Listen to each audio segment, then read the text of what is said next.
indicate to the honorable members that this is a budget debate for vote number 5 of the legislature, but this is the Education Department, and we are conducting it by virtual means. You are reminded that this budget debate will be conducted in terms of the rules for virtual meetings, which is applicable to all virtual meetings, read with our existing standing rules of our legislature. So, honorable members who have been informed that the quorum has been achieved on this engagement. So our standing rules further provide that a majority of the members of a committee constitute a quorum. That's what I have indicated. The table staff have confirmed to me that we do have the required quorum in order to commence with this session. The meeting is therefore properly constituted and may formally continue. Members, before we proceed with the budget debate, I must reiterate the ruling of the Speaker of the Legislature relating to addressing connectivity problems. The Speaker has ruled that the following measures will be adopted to try and assist members who may not be able to participate due to connectivity issues. If a member has connectivity problems, the presiding officer will continue with the speakers on the speakers list for the debate. If the members regains connectivity before the response to the debate by the member of the executive has commenced, the presiding officer will be flexible in applying the speakers list, and the member will be allowed to continue and finalize his or her speech. Secondly, we also ask honorable members who are debating to allocate a fellow party member who will be able to take over the member speech and read the member speech into the record. Presiding officer will then allow the fellow party member to take over the member speech. If all else fails and the member is unable to present his or her speech or to get another party member to take over, it is directed that the member may submit his or her speech to the Secretary of the Legislature, and the speech will be included in the record of the debate. If a member does not, if the member does have connectivity problems, we will follow the above guidance to try and assist members. I hope that is in order, honorable members. Honorable members not debating are reminded at all times to mute their microphones and switch off their cameras. Also, members are requested to take care of any noise in the background that interferes with the broadcast of the proceedings. Honorable members, we are indicating to you that we are about to start with this hearing of, with this budget debate of vote number 5. So, honorable members, I think all is in order. So we are now starting our own debate. I want to find out, I don't know what the staff member is doing there, but I wanted to invite the MEC for Education in KwaZulu-Natal, Honorable K.I. Mshengu, to present the budget speech in 45 minutes. Kagwe, are you available? Yes, Honorable Chair, I hope I'm audible that side.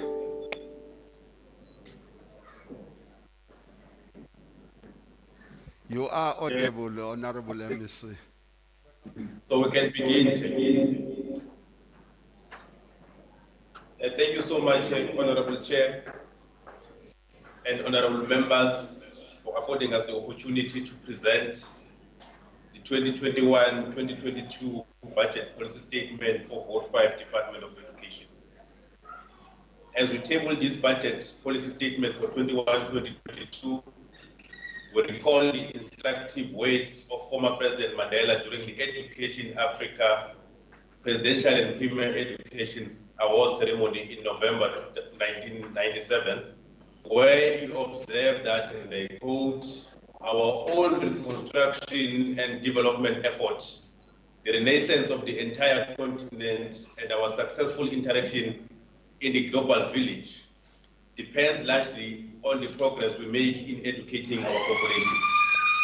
These words simplify our theoretical disposition on education and help us to give clarity of our perspective and generate faith in our work.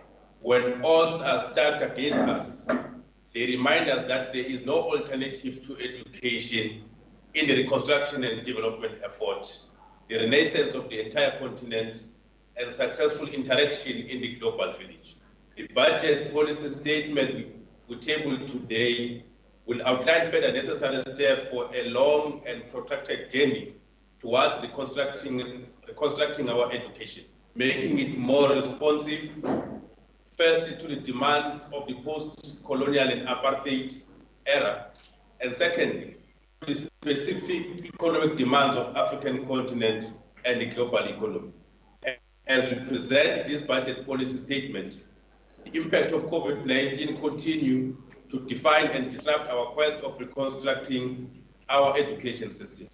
In the past academic year, COVID-19 forced the closure of schools and the subsequent loss of contact time with many learners meant that the existing learning gap, especially from learners who come from lower socioeconomic status households, are more pronounced with the possibility of being sustained over the coming years.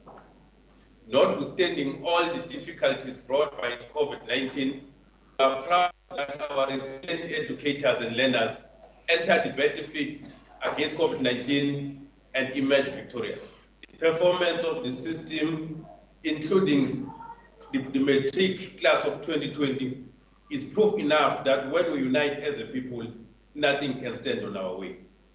Like in any battlefield, even the victorious side does suffer some casualties. It is for this reason that we pay homage to the educators and office-based workers who lost their lives due to COVID-19. In their memory and respect, we pledge to double our efforts towards the total transformation of the education system. As we navigate through these difficult times of the pandemic, we draw comfort from the fact that our measures put in place in all our schools in the province continue to withstand the test of time. We reiterate the call to all our educators as well as learners never to let their guard down. They should exercise maximum caution and follow all prescribed protocols. The strategic intent, honorable members of the department, is articulated in our vision of striving to be an innovative hub for quality teaching and learning that produces learners developed to exploit opportunities for lifelong success. At the center of this vision is a classroom where all efforts should be positively felt. Our schools must therefore be urgently transformed into innovative hubs for quality teaching and learning. In line with this ambitious vision we have set, we have further enumerated features of a school that can be described as an innovative hub. And these features include the following: a culture of continuous improvement, frequent and appropriate teacher development, realizing expectations for learner success, adequate curriculum resources, effective teaching and learning, focus on STEM and other gateway subjects, focus on literacy, numeracy, and digital skills, strong leadership, management in schools, effective support for district or from district and head office, proper guidance on subject choices, strong parent and community involvement, and rewarding schools that do work or that perform. Every day, every hour, and every minute of our work will be directed towards transforming our schools into innovative hubs as described above. We consider that this is a mammoth task, but we remain determined that to make our modest positive contribution towards realizing this vision.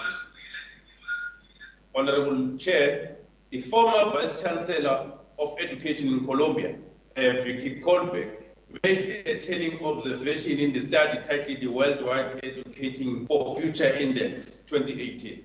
She said, and I quote, "If you transport a doctor from 100 years ago into a hospital, that doctor will be lost because everything has been changed in medicine. If you put a teacher from 100 years into a classroom today, he or she will find not much has really changed," unquote. If we are to succeed in making our schools innovative hubs for quality teaching and learning, changes in the classroom setup can neither be avoided nor delayed. In keeping with these necessary changes, the past financial year saw the department piloting 2 e-learning solutions in selected schools in our province. These are Microsoft 365 and the Gamma solution.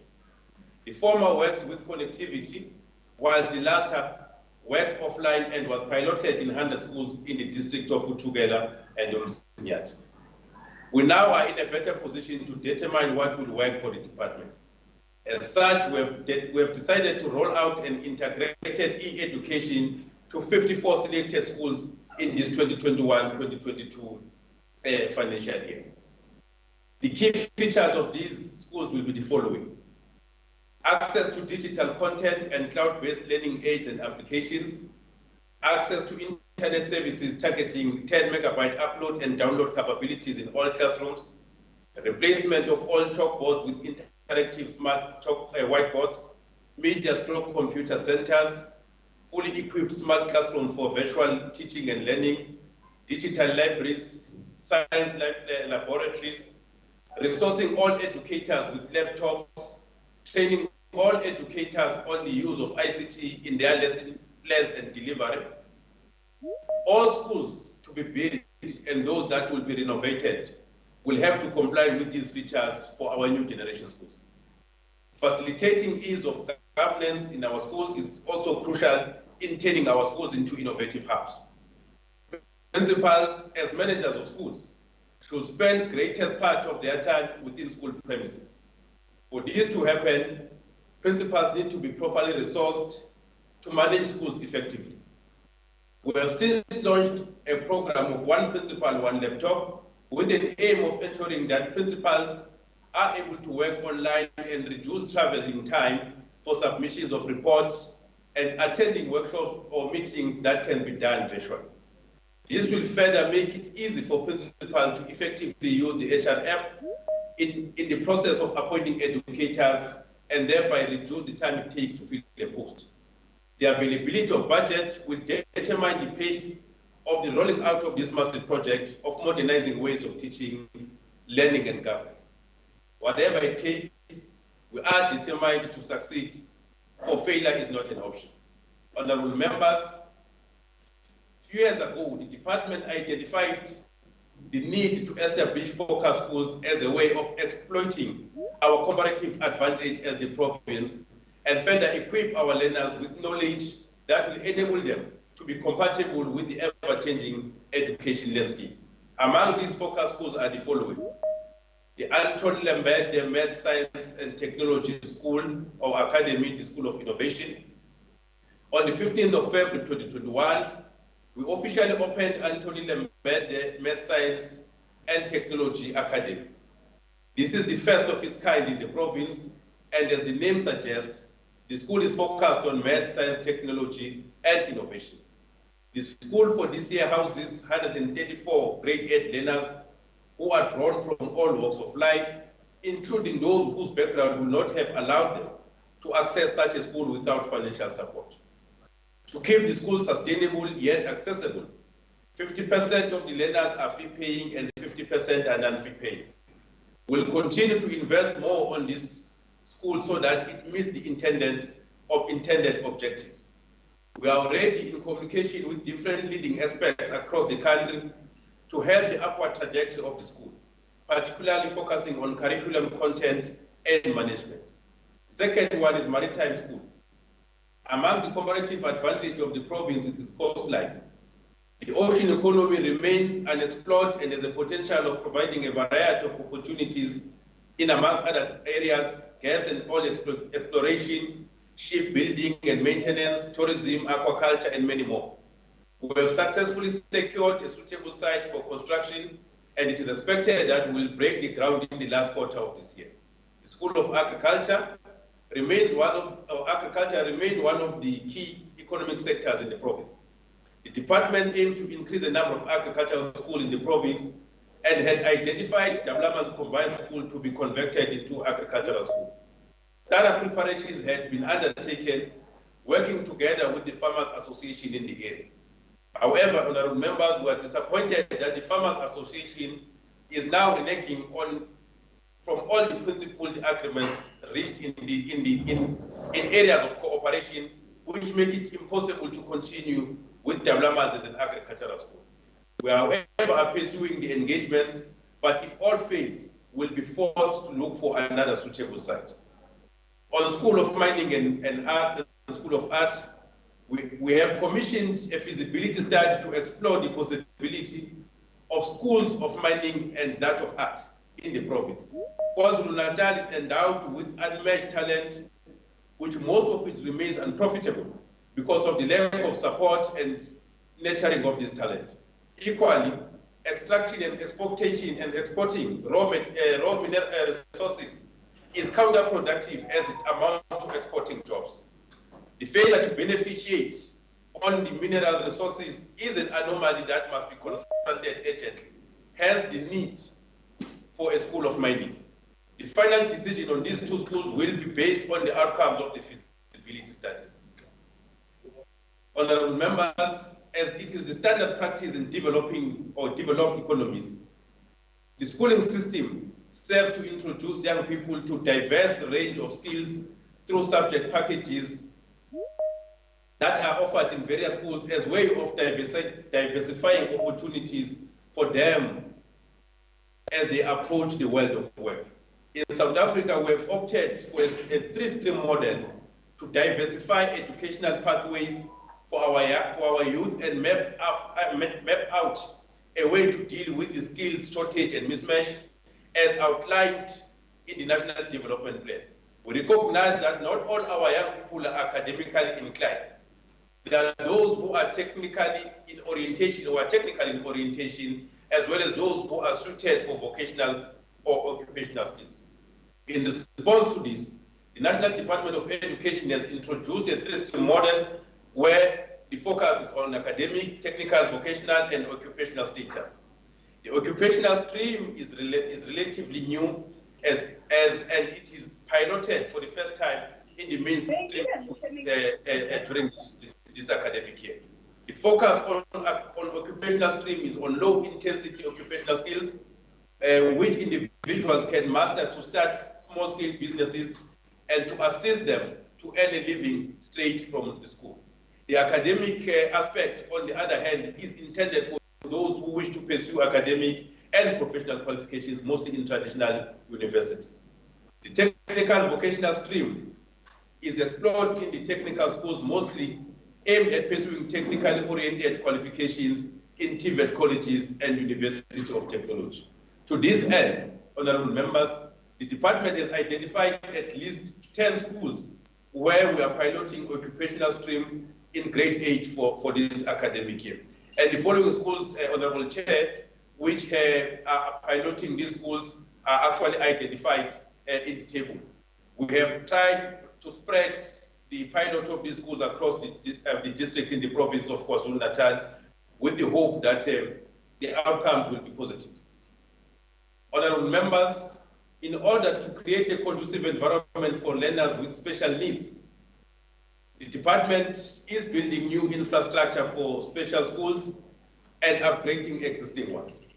The department has constructed and officially opened Polela Special Schools on the 30th of March 2021, and this is one of our schools that is a pride of our province. Amongst other new schools to be that are nearing completion are the following. Inanda Special Schools in Pinetown District, which is at 84% completion. Open Gate Special School in Mgundo District, which is at 76% completion. Ifafa School in Oku District, which is at 65% completion. Construction of YWCA Special School in Amatuba District, which is at 25%. and the commencement of construction in Tonga Special Schools in Pinetown District to be completed in this financial year. The department will also move ahead with the construction of Musa and Bawelile Special Schools in Zululand. The department will also continue to provide other means for learners with special education needs, such as adding 5 more buses that are specially designed for our learners, in addition to the 33 procured in the past 2 financial years. The braille textbooks and other assistive devices that are in line with the developing technological developments will also be provided. On infrastructure, honorable members, infrastructure delivery remains a crucial enabler in the schooling system. Our schools' infrastructure must accord with the vision of transforming schools into innovative hubs for quality teaching and learning. Our schools must be fit for purpose in every respect. Under the dedicated program of new infrastructure assets, repairs, upgrades, and additions, we have managed to deliver 1,448 projects, which include libraries, media centers, laboratories, technical workshops, computer rooms, multi-purpose classrooms, NSNP kitchens, grade R classrooms, public ordinary classrooms, as well as smart classrooms.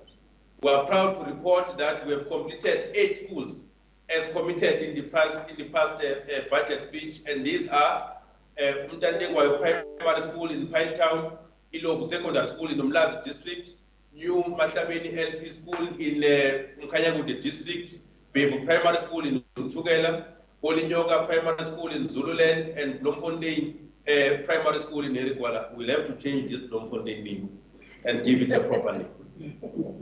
We are making a commitment that in the current financial year, we will deliver new 6 schools, which include Sinotando Primary School in Umzinyati District, Kukabangeni Secondary Schools in Umzinyati District again, Tolotolo Senior Primary School in Herikwala District, Solomon Mahlangu Primary School in Columbia, JG Zuma Secondary School, both in Pinetown District. Fellow compatriots, it is public knowledge that out of 4,898 pit latrines identified in the country during the audit conducted by DBE in April 2018, 1,377 pit latrines were found in the province of KwaZulu-Natal.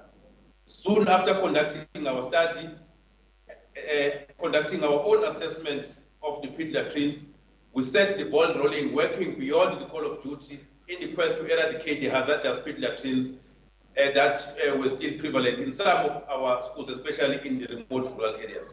To this end, we can report that 410 pit latrines out of 1,277 have since been eradicated. There are 526 under construction and due to be completed in this financial year. There are also 171 projects which are in various stages, including tendering, evaluation, and awarding for this financial year. It should also be noted that 51 of these schools will no longer require the intervention as they have been closed due to the non-availability or non-viability status. On boreholes program, the borehole program is currently being implemented in 1,158 schools across the province. The 1,158 schools were drawn from the list of schools currently being provided water by municipal water tankers. We are excited to report that the department has installed and completed boreholes in 133 schools. 583 schools have been handed over and boreholes are under construction. There are 381 on tender stage, ready for award, with site handover scheduled to take place during this financial year. The 89 schools are in design and planning will be implemented within the MTEF. On effective curriculum management, honorable members, effective curriculum management and delivery is the fulcrum of improving learner performance. Our system has been maturing over years, with the past year being the greatest test of its resilience. Faced with the disruptive effects of COVID-19, the system was able to withstand the effects and perform generally well throughout the grades, with the class of 2020 performing at exceptionally 77.3%. The province also managed to improve bachelor passes from 44,189 in 2019 to 51,006 in 2020.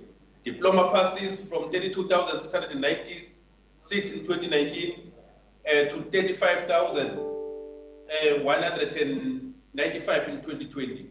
And distinctions from 41,901 in 2019 to 50,005 in 2020. Based on the analysis of the previous performance, we have put in place the 2021 Academic Improvement Plan and revised the curriculum management and delivery strategy. The aim is to improve learner performance in all grades with also targeting to break through into the 80% bracket for the academic, for matric pass rate in 2021. Our interventions in this regard will entail the following: supervising the taught curriculum at classroom level, monitoring and evaluating the curriculum implementation, providing support services and resources to educators, providing skills development training for educators, developing exemplars and demonstration programs for quality learning activities, and quality assuring the assessment for learning.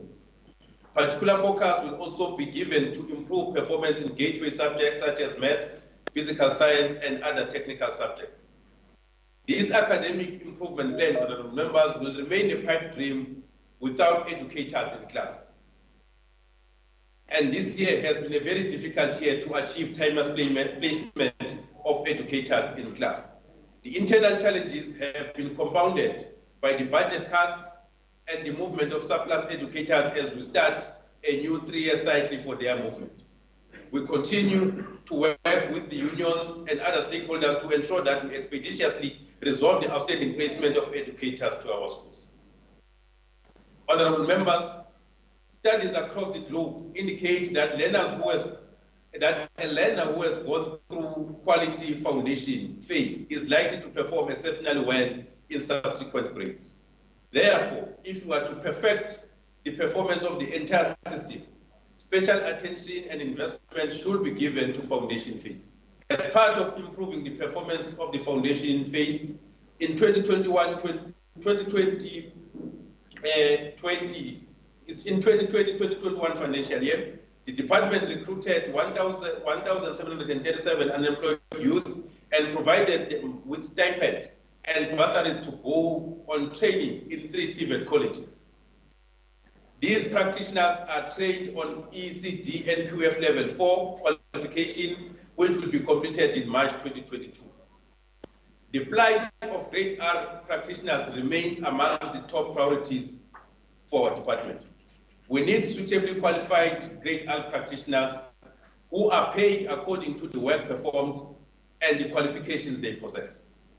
I have since directed the HOD and the CFO to look into possible ways within the constrained budget to gradually improve the salaries of those who are suitably qualified. The improvement we envisioned at the foundation phase means that there will be no place for grade R practitioners who hold no qualifications. We have also developed and launched the KZN reading strategy, which amongst other things aims to address the mischief of inability to read with meaning by 78% of learners at grade 4, as was found by the PEL study. The reading strategy is anchored on the following pillars: teacher development and support, direct learner support, parental and community support and mobilization, provisioning and utilization of LTSM, tracking learner performance reading outcomes, research, monitoring, evaluation and reporting, partnership, advocacy and communication, reading across the curriculum. Honorable members and fellow compatriots, the question of teacher development should not be attended to casually or occasionally, but must be an integral part of changes that happen within the classroom environment. If we are to keep pace with the environment or with the development across the globe, the starting point should be development of teachers who must in turn impart the necessary, who must in turn impart to the learners necessary knowledge, skills, and competencies. The strong case of teacher development was made by Professor W. Du Bois in his seminal writing titled The Talented 10. And in that seminal writing, he argues, and I quote, to establish any sort of system of common and industrial schooling system, or rather school training, without first providing for the higher training of the very best teachers is simply throwing your money into the winds. He further argues that schoolhouses do not teach themselves. Piles of brick and mortar and machinery do not send out men. In the training of the living human soul, or rather it is the training of the living human soul, cultivated and strengthened by long study and thought, that breathe the real breath of life into boys and girls and make them human, whether they are black or white, unquote. Professor Du Bois reminds us that we can build state-of-the-art schools which are necessary, but the product will not change if we do not invest on the development of teachers. He tells us that it may be futile to give learners latest gadgets when they are still to be taught by a teacher who has not modernized the ways of imparting knowledge and skills to these learners. Equally, the society is expecting the system to produce acceptable results. In essence, they are expecting teachers to teach in a manner that will improve learner outcomes. We too equally expect that teachers at the classroom level will do their work in a manner that will produce results. However, we are conscious of the fact that for teachers to perform, they also need to be supported. In this instance, we are guided by Elmo's principles of reciprocal accountability, which demand that, and I quote, for every unit of change performance that is required, an equivalent unit of support and capacity should be provided to those responsible for change. From this year, we have resolved that teacher development will be part, or rather will be at the center of our school transformation agenda. Our conceptualization of new generation schools include well-trained educators who are also steeped in the culture of lifelong learning. Since last year, we have had numerous meetings with teacher development units to review the skills development plan. The first point of departure was to reassert that 1% skills levy should be utilized fully and wholly for skills development of the workforce and nothing else. We have also engaged on reviewing and refining priority areas of development. The 2020-2021 financial year business plan had 78 areas of training, and we felt that they were not really focused and impact-driven. To date, we have reduced them to 18 areas of focus, and we still believe that we can reduce further so that they can be measured impact insofar as the training is concerned. This year, we will also work to harmonize, or rather to institutionalize, professional learning committees across the province. These committees will see the educators meeting to share experiences and best practices in terms of curriculum delivery and management. They will also provide platforms for the interface of primary and secondary educators in relation to the type of learners that primary schools give to secondary schools. Honorable members, in isiZulu we say, imfundo inkomo esengwa livi. The education of our learners is a responsibility of all of us. We must equally take accountability of what happens to our schools within and outside the schooling premises. As the province, we have just completed the election of the school governing bodies in our schools for the 3-year term of office. SGBs are important structure of governance and parents' involvement in the affairs of our schools. We thank all parents and different stakeholders who worked with us to ensure that a smooth and successful running of these elections is achieved. We implore parents to take active interest in the education and behavior of their kids. This is a necessary support to complement the work done by educators in the classroom. We also continue to call on committee members to protect the school infrastructure and the smooth running of our schools. The scandalous stealing of school property only serves to destroy the future of our kids and the necessary development of our communities and the society at large. We also condemn the disruption of schools when communities demand other services. Schools should be treated as holy places. Honorable members, the weaknesses in some areas of internal control continue to expose the department to wastages, fraud, and corruption. They also constitute a barrier to improved audit outcomes. In the final analysis, they constitute a threat to the effective and efficient functionality of the department. We have since set our eyes firmly in correcting these weaknesses. The turnaround strategy for supply chain management has been adopted and is being implemented. The strategy entails, amongst others, strengthening the capacity at SEM to include suitably qualified personnel and improving all related control measures to avoid collusion, fraud, and corruption. Over the years, the department has lost over 500 million rands due to staff debt. This is made possible again by weaknesses in internal control measures and the outdated operations of the department. Whilst we need to recover this money from the ex and current employees, we have to close where it leaks. We need to close the tap. To this extent, in addition to the appointed debt collectors, we are exploring and finalizing the process of an electronic system for leave management and timeous termination of those employees who have resigned or retired early from the service. We'll also be enforcing consequence management against all those employees found to have disadvantaged the department. We'll do this without fear, favor, or prejudice. The area of consequence management will also see an expedited process of disciplinary cases so that the department does not lose money paying people who are on prolonged suspension. Ladies and gentlemen, honorable members, the budget cuts over the MTF mean that the available budget does not sufficiently cater for both field and vacant personnel numbers currently in the system. This is mainly due to the budget cuts attributed to fiscal consolidation and the budget reductions implemented as a result of public service wage freeze against the compensation of employees. The impact of the budget cuts of 6.3 billion will severely be felt by learners at a classroom level. Because of these budget cuts, it is now a reality that we need to face that we will have classrooms that will be left without educators. Their schools will not be sufficiently supported by district offices, and that head office will not be able to efficiently support the entire system. The pace of building new schools and renovations and additions will be fatally impaired. While we have introduced stringent cost-cutting measures, which include, amongst others, cutting off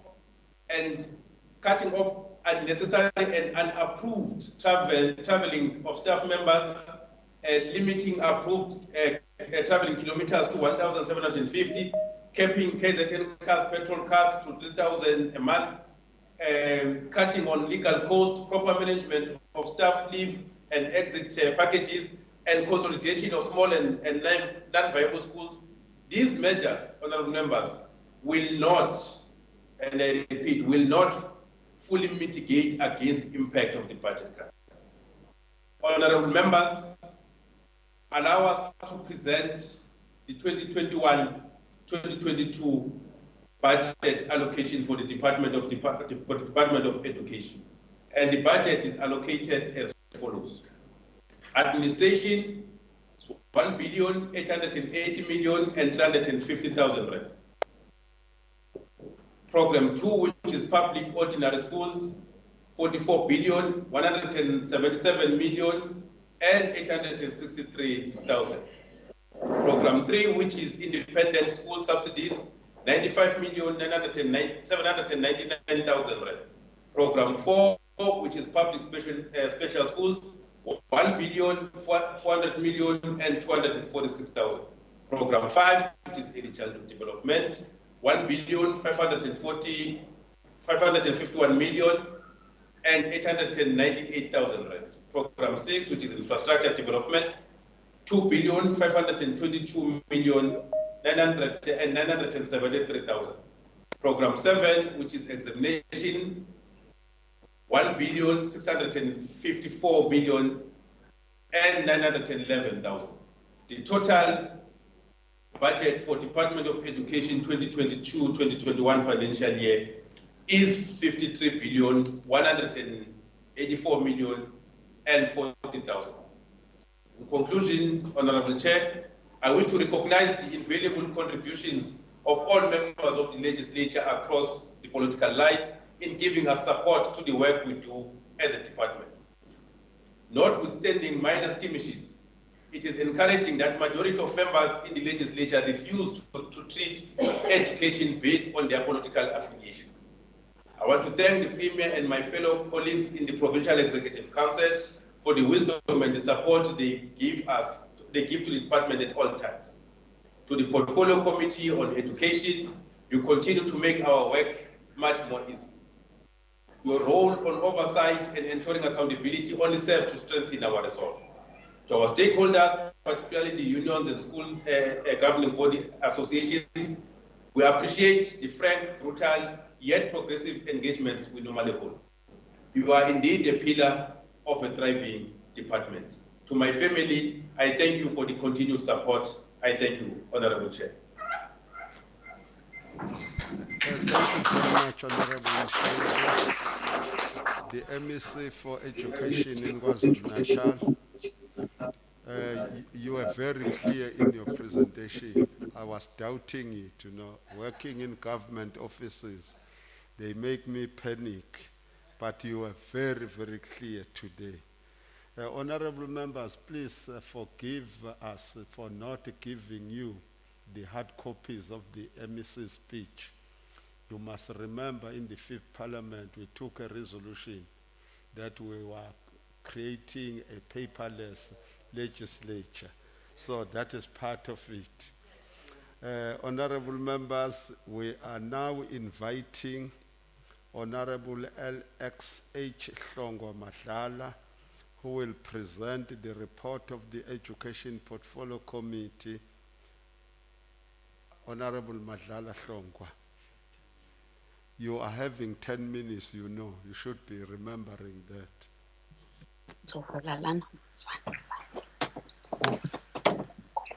Thank you, Honorable Chairperson.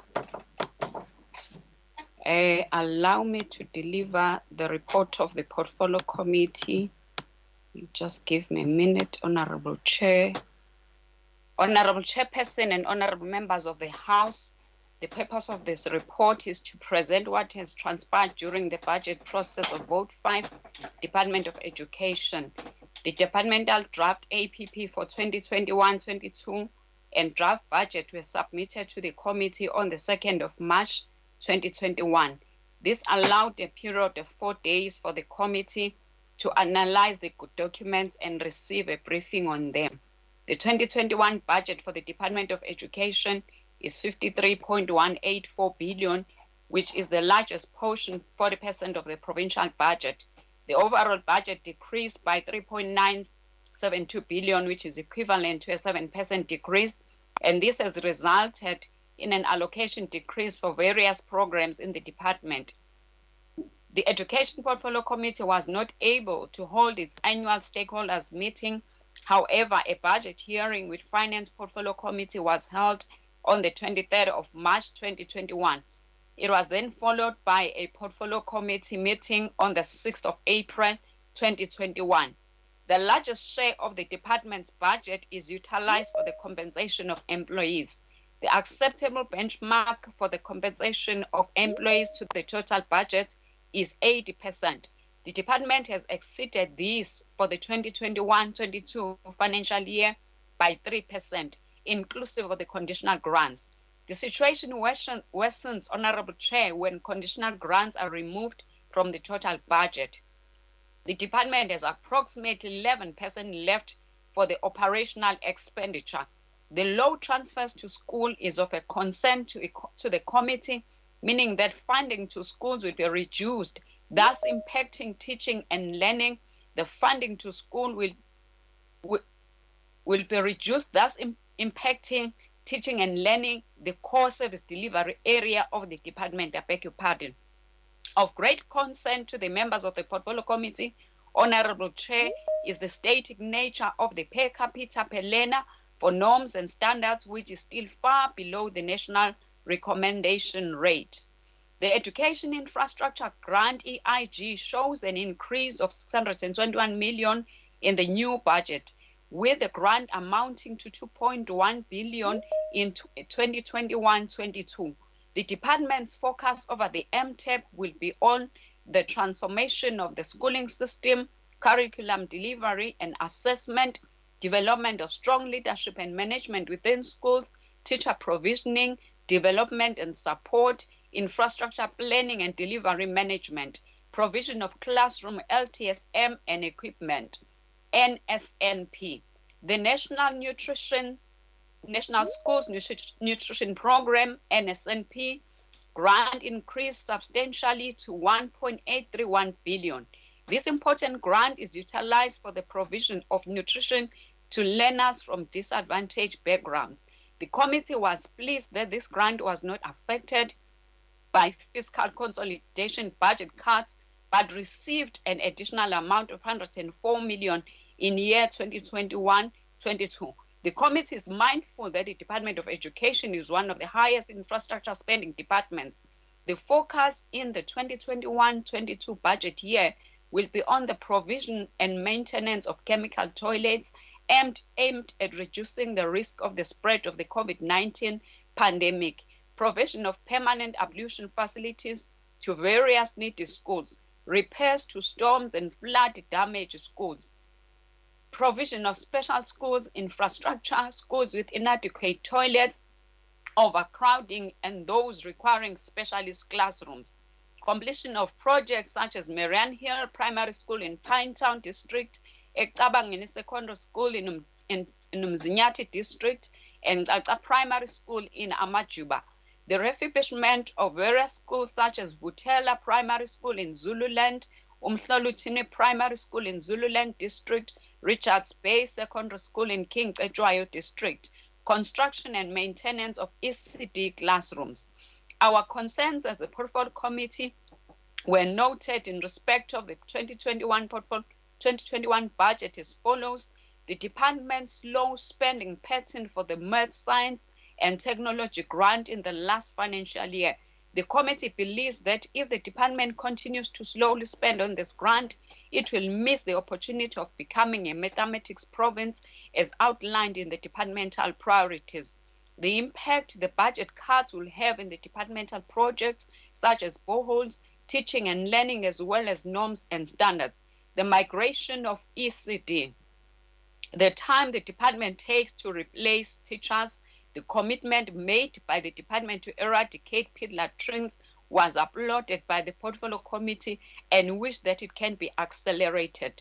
The committee recommended that the department assist the schools in strengthening the policies of retrieval of textbooks.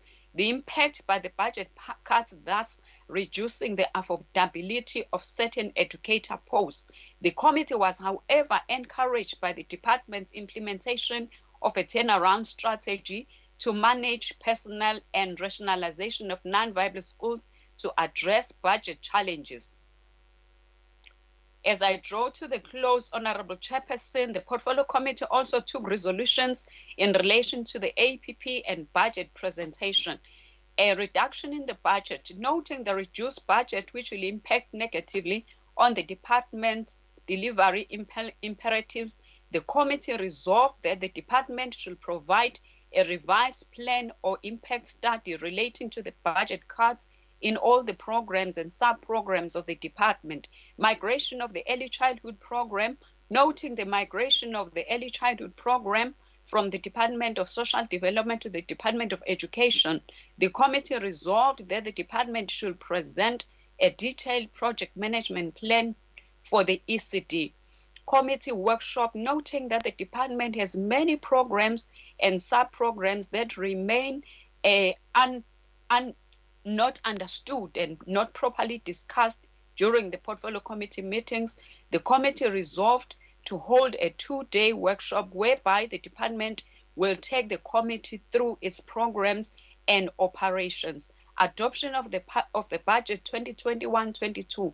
After the committee noted the above concerns on the 2021-22 budget, the committee supported the budget as follows. The ANC supported the budget.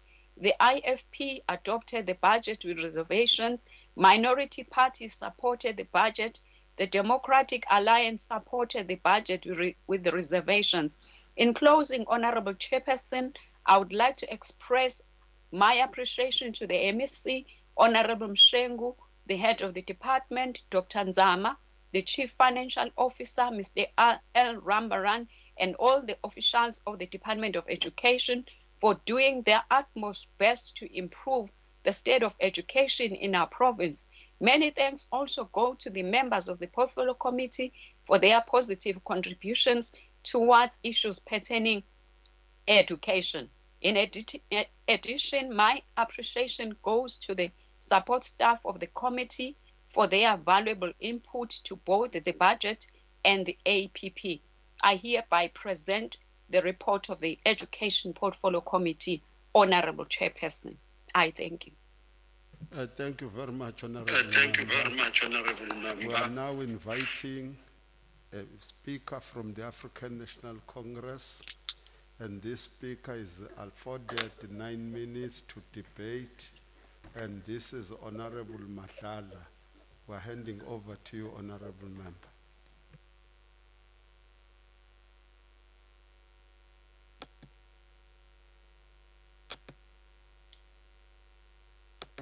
Honorable Chairperson, Honorable Premier, Honorable Speaker, Honorable members of the Executive Council, our distinguished MSc, Honorable Mshengu, who has given us the budget of the department today, head of the Department of Education and your team, leaders of organized labor, religious leaders and traditional leaders, comrades and friends, as well as all those who follow us on our social media platforms. Sanibonani. I am humbled by the gesture of confidence shown to me by the African National Congress for allowing me an opportunity to participate in this debate today. Honorable Chairperson, we are particularly impressed with the notable change the MEC Mshengu has brought into the Department of Education in a very short space of time. We are hearing of robotics, coding, focus schools, and integrated strategy to afford our children an opportunity to learn. This is so important to us as Black people because of our painful and prejudicial past, where we were resigned to our fate and deprived access to educational imperatives to allow us to live prosperous lives. It is this species that encourages me and others here and abroad to rally behind the beliefs of the African National Congress, even when society stands opposed to its beliefs. One of the aims of the African National Congress is to fight for social justice and to eliminate the vast inequalities created by apartheid and the system of national oppression. One of those tools that we can advance and put into good use in fighting against social injustice is education. Therefore, Honorable MEC, when you say your department's vision has been changed to focusing on making the education system responsive to building the skills and competencies for our country's challenges and for the future, you are on a right path. And we applaud you because you are now positioning the Department of Education to be at the forefront of the fight against social injustice. We congratulate you and your department for coming up with this vision. It is indeed smart.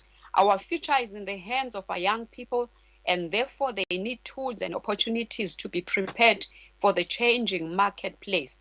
Schools like Anton Lembede Maths and Science Academy, focus schools in agriculture and maritime schools, and also mining schools that we have mentioned earlier in your speech, are critical to the much needed skills of the future digital economy.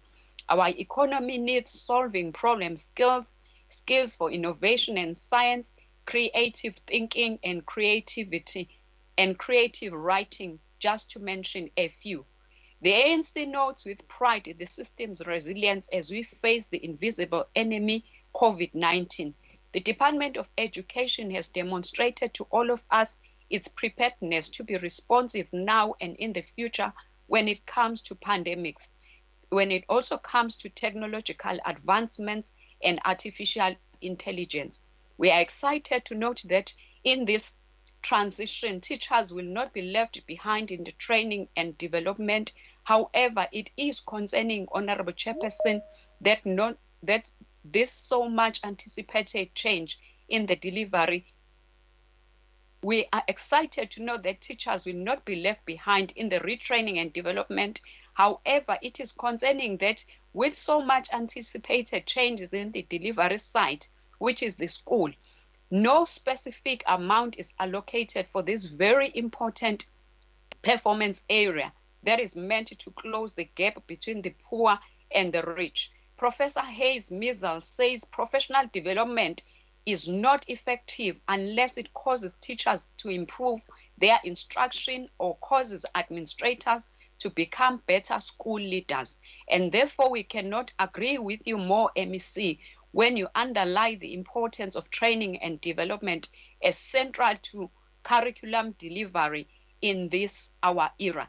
It is also in our interest as the African National Congress to see this succeed, and therefore would like you to expatiate even more on how you intend funding this well-meaning initiative, because we know that this department is cut to the bone.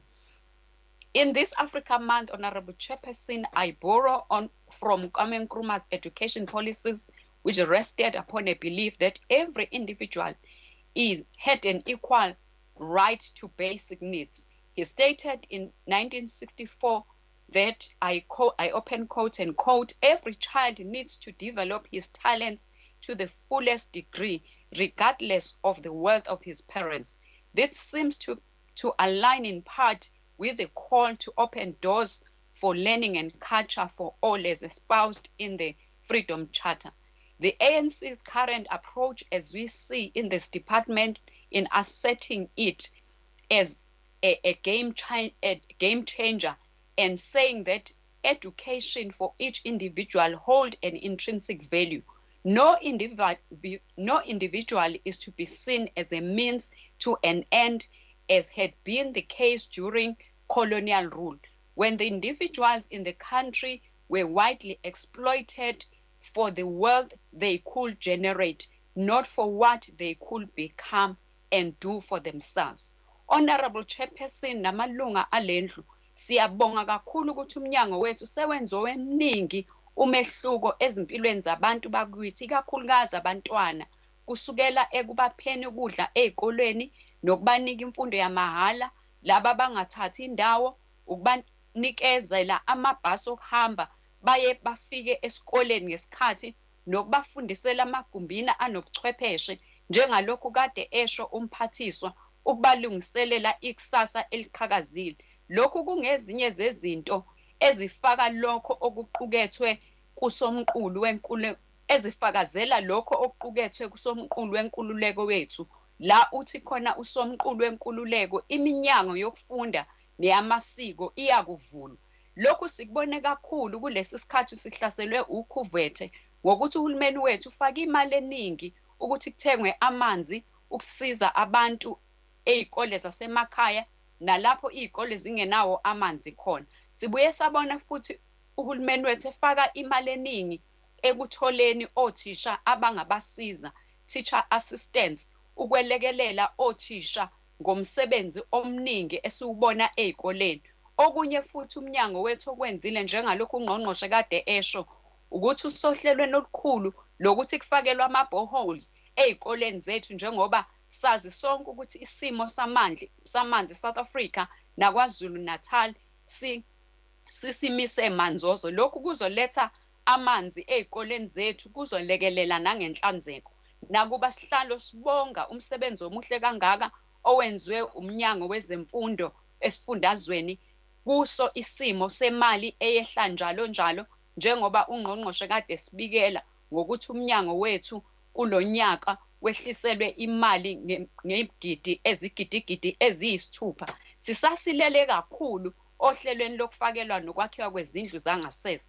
Ikomiti lethu lezemfundo, njengoba bengilibikela, nathi ku-African National Congress siyawuncoma ukuthi umnyango awukubeke phambili ukwakhiwa kwezindlu zangasese kunokuba sisebenzise ama-chemical toilets, ngoba siyakholwa ukuthi sesifake imali eningi kakhulu kulolu hlelo lwama-chemical toilets, kanti sinayo i-capacity noma sinayo indlela yokuthi sibakhele abantwana ama-toilets. Honorable Chairperson, We are at the crossroads of history. However, we are not as those who are without hope. We are a generation that has got to take popular and unpopular decisions for the future of our country.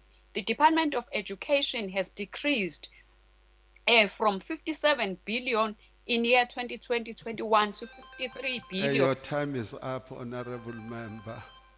Thank We you, are Honor. very sorry about that. Thank you, Chairperson. We are moving to the next speaker who comes from the IFP. Honorable Mthethwa, you are allocated 9 minutes. Honorable the Speaker, ngithokoza kakhulu ukuthi umuntu axoshele lithuba alinikezwe amalungu ezembabazane emahaqa. Ngithokoza kakhulu ku Hipwam Tonishwa Kilani kanjalo no leader abasethembile basinikeza lo msebenzi ukuthi ake sizokhuluma ngodaba lwemfundo. The IFP believes that South Africa faces one of the greatest challenges ever posed to a country, and of which will be won only if all South Africans join hands to free all South Africans from the slavery of poverty. The IFP believes in negotiations and clarity seeking so that they assist the most disadvantaged. It is completely disheartening that the total money allocated to provinces is decreasing every year for the next 3 years. This highlights extremely difficult times ahead for learners, teachers, guardians, and schools. Disadvantaged schools in rural areas will feel the aftermath of this underfunding. The current pressure on education funding affects almost every critical part of basic education. I wish to acknowledge the MEC Ukwazi Mshengu for making time to meet with us and for always listening and acting on our complaints about urgent issues arising in various schools across the province. It is truly sad to witness a budget that betrays and compromises the progress that has been done by the department so far. Budget cut hinders the progress of black children in disadvantaged schools. The majority who qualify for scholar transport but will still have to walk long distances to school this year due to a budget shortfall amounting to 634 million for learner transport. We call for the urgent release of the final learner transport policy so that it can provide clarity on the division of responsibility for both the Departments of Education and Department of Transport. We also want it to outline options to apply for safe, reliable, and subsidized government transport because current draft does not make provision for this option. The final policy should provide clear timeframes and make an attempt to provide a long-term plan to get the necessary funding. The IFP notes the plan of the education infrastructure, notes the grant of 75 million in 2021, the increase of the grant, the fund of from 2021 to 2.1 billion. We hope it will help rid the asbestos schools in KZN. Some learners and teachers are still using mobile classroom due to the department not having funds to attend to this issue. Schools like Umvuzo Omuhle Secondary School in Mhlabiyalingana, Netezeka Primary School in Jozini are using dilapidated mobile classroom, which are more than 10 years. I think the department will note that because we find snakes in the classroom because the classrooms are dilapidated. When is the department going to make permanent structures for these schools? Washugela Primary School in Jozini was promised paving and mobile kitchen as an immediate solution during the school functionality by the HOD, Dr. Nzama, in the presence of the premier. Was the premier wati uzungisize endaba Dr. Nzama ngoba umese simthetho uyobuza sengiyabuza. Have these promises been fulfilled? The department should also use this grant to deal with the issue of pit latrines in KZN schools, as the Department of Education committed itself to completely eradicate pit latrines by 2022. Ngiyafisa ukuthi nisamile department nawumhlonishwa MEC ukuthi ngempela by 2022 ama-pit latrine azobe esephelile. Ngiyadoubt, although ngibona ukuthi there are things that are happening. We have welcomed the news that there are 454 pit latrines that have been eradicated already. The IFP will closely monitor the progress of the project that are under construction in other schools. Many schools around the province do not have access to water.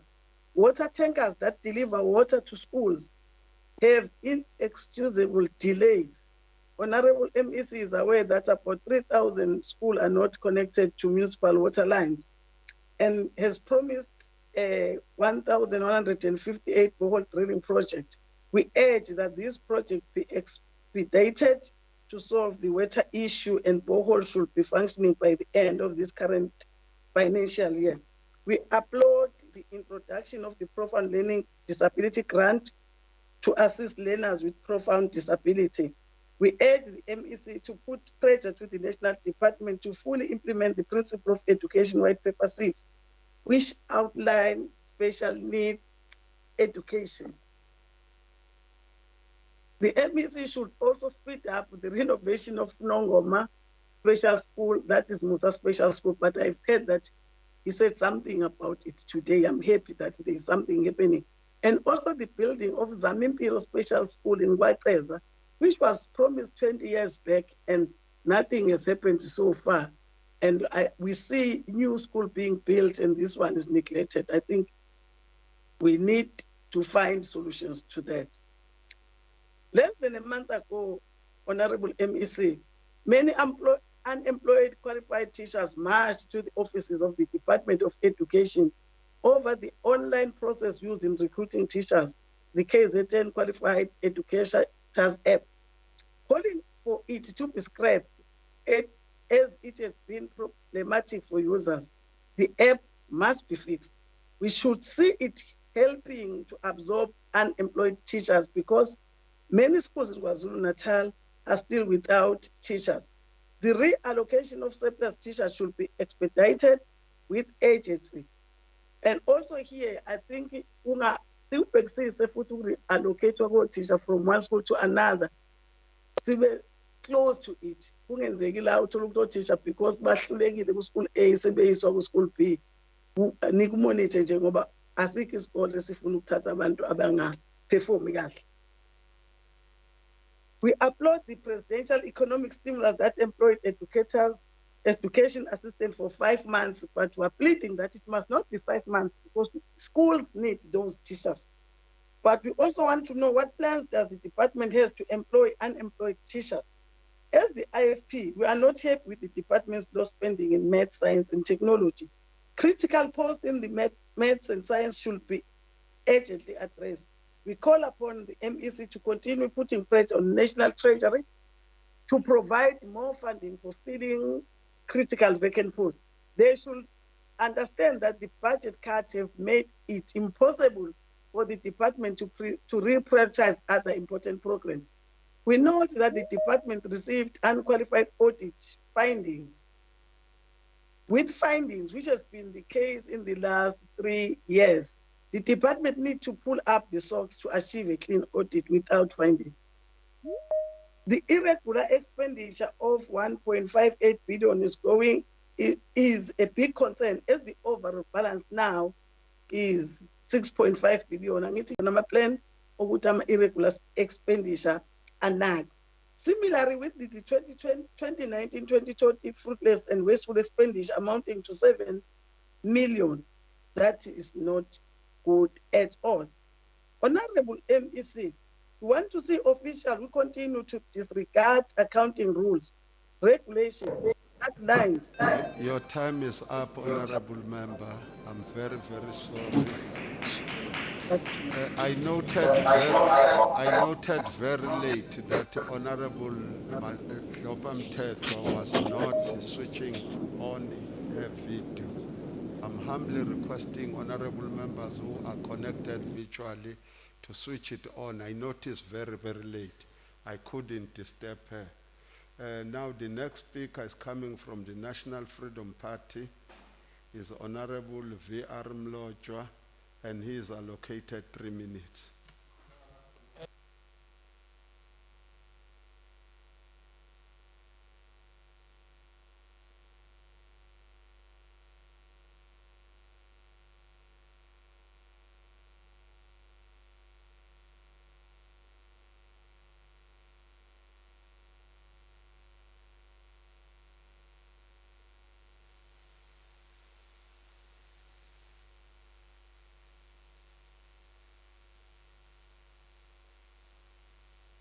Honorable Chair, we can't hear the member.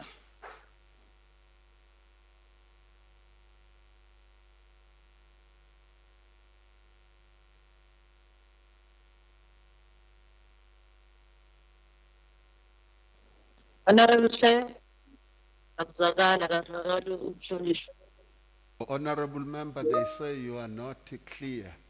I don't know what is wrong. Is your mic on? I'm very sorry I couldn't, because we are together with the honorable member. I hear him vividly. Can you assist, friends? It was off. It was off.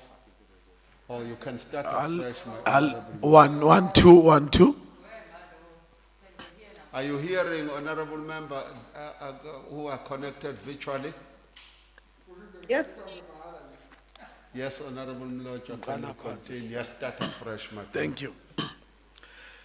Thank you, Chair. As NFP, we welcome and accept the budget for vote 5. However, during the oversight visit of schools, we discovered the horrifying fact that there are schools with toilets in the miserable, unfit and unhealthy condition for learners to use. And also some of the schools still have pit latrines.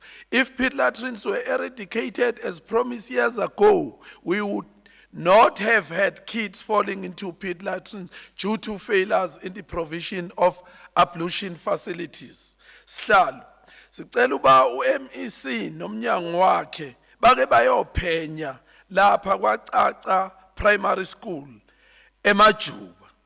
Lapho kusolakala khona uthisha omkhulu nosonkontileka kuba bahamathe nolimo ngoba bedla bumi imali eyayabelwe ukuba iyolungisa isikole esingakapheli namanje. Kodwa kutholakala ukuthi uthisha omkhulu uyasayina ukuthi kwenziwe izinto ezingenziwe esifisa ukuba uMEC aqhubeka azenze. Isikole ezinjengomthenda High School eWinterton zinamagumbi okufundela asesimene esibi okudingeka ukuba umnyango uzilungise ukubuza abafundi bakwazi ukufundela emagumbini asesimeni esilungile. Njengebambazi High School iyashelwa amaklasi elaboratory enyakeni ofileyo kuze kube manje akakenzeki lutho ukuba ilungiswe. Sihlalo, school learners from Stulwane have to walk distance from more than 10 kilometers to get to Bambazi High School, and by that time they get to school, they are tired, thirsty and hungry. eGcogcoyi High School bangaphezulu kwekhulu abafundi abahamba ngezinyawo phakathi kwamakhilomitha 11 kuya kwa 20 ukuya nokubuya esikolweni insuku zonke. Lapha abafundi beqhamuka eGqamu, Mkhondweni, Osizweni, Odakeni, Nkawini nasemahlabathini. Uma bekwazile ukukhokhela izinto zokuhamba bakhokha phakathi kwa 20 rand no 40 rand ngosuku. Kanti imali yabelwa isikole transport iyapi? Esicela uba uMEC angenelele ukuba ingane zisizakale. Siyabonga. Bonga Mhlonishwa Umlojwa. We are now continuing with our list of the speakers. We are inviting the honorable member from the MF, Honorable Thakur Rajbansi. You are allocated 3 minutes, madam. Please switch on your camera when you come through.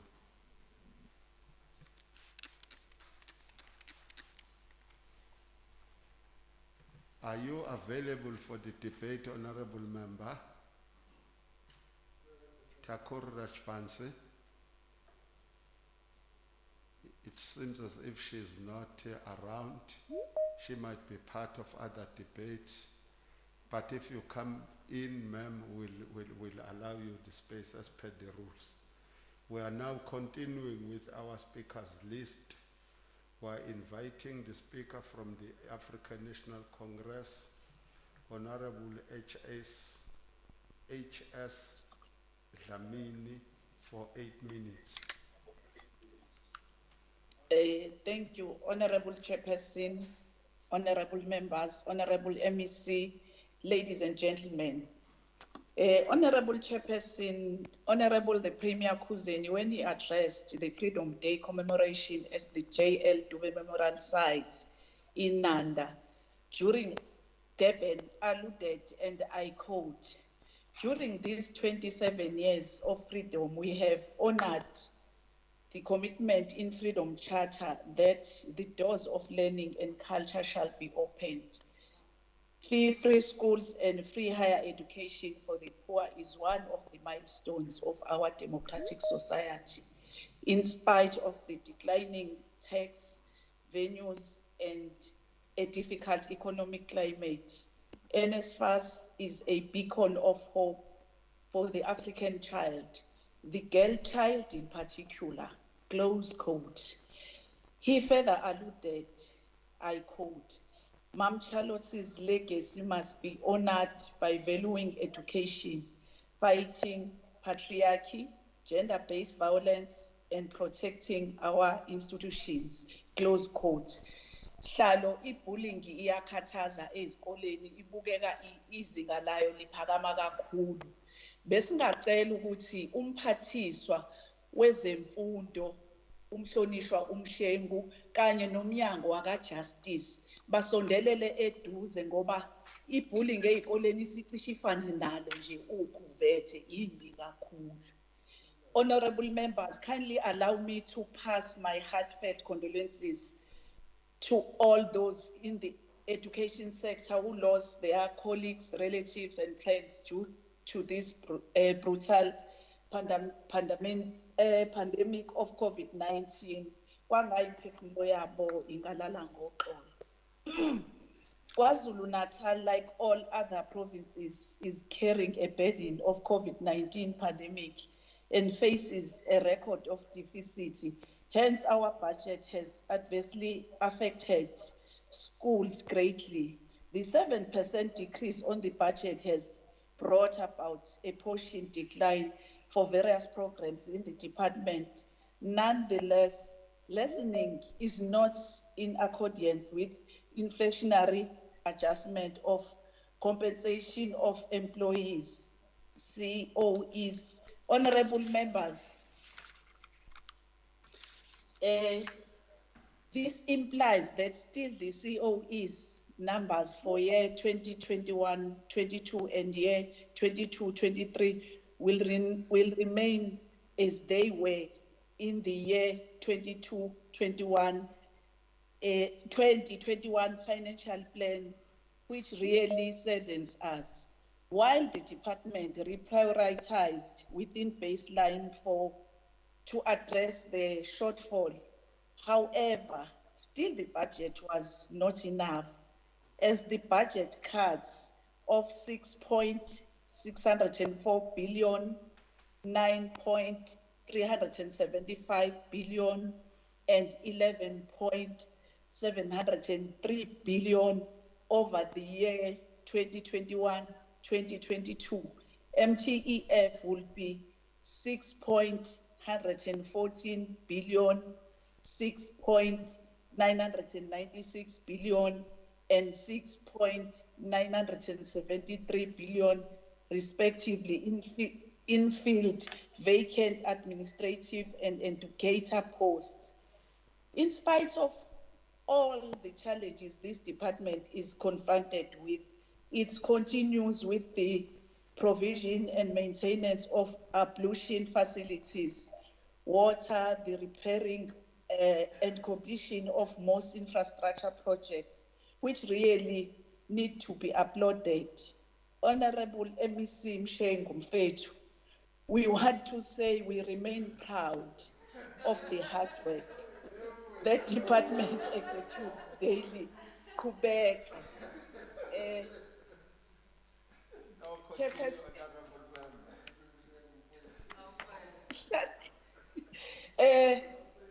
Chairperson, the department has been more successful despite all these challenges. It has made headway and implemented many turnaround strategies aimed to reducing the shortfall of compensation of employees.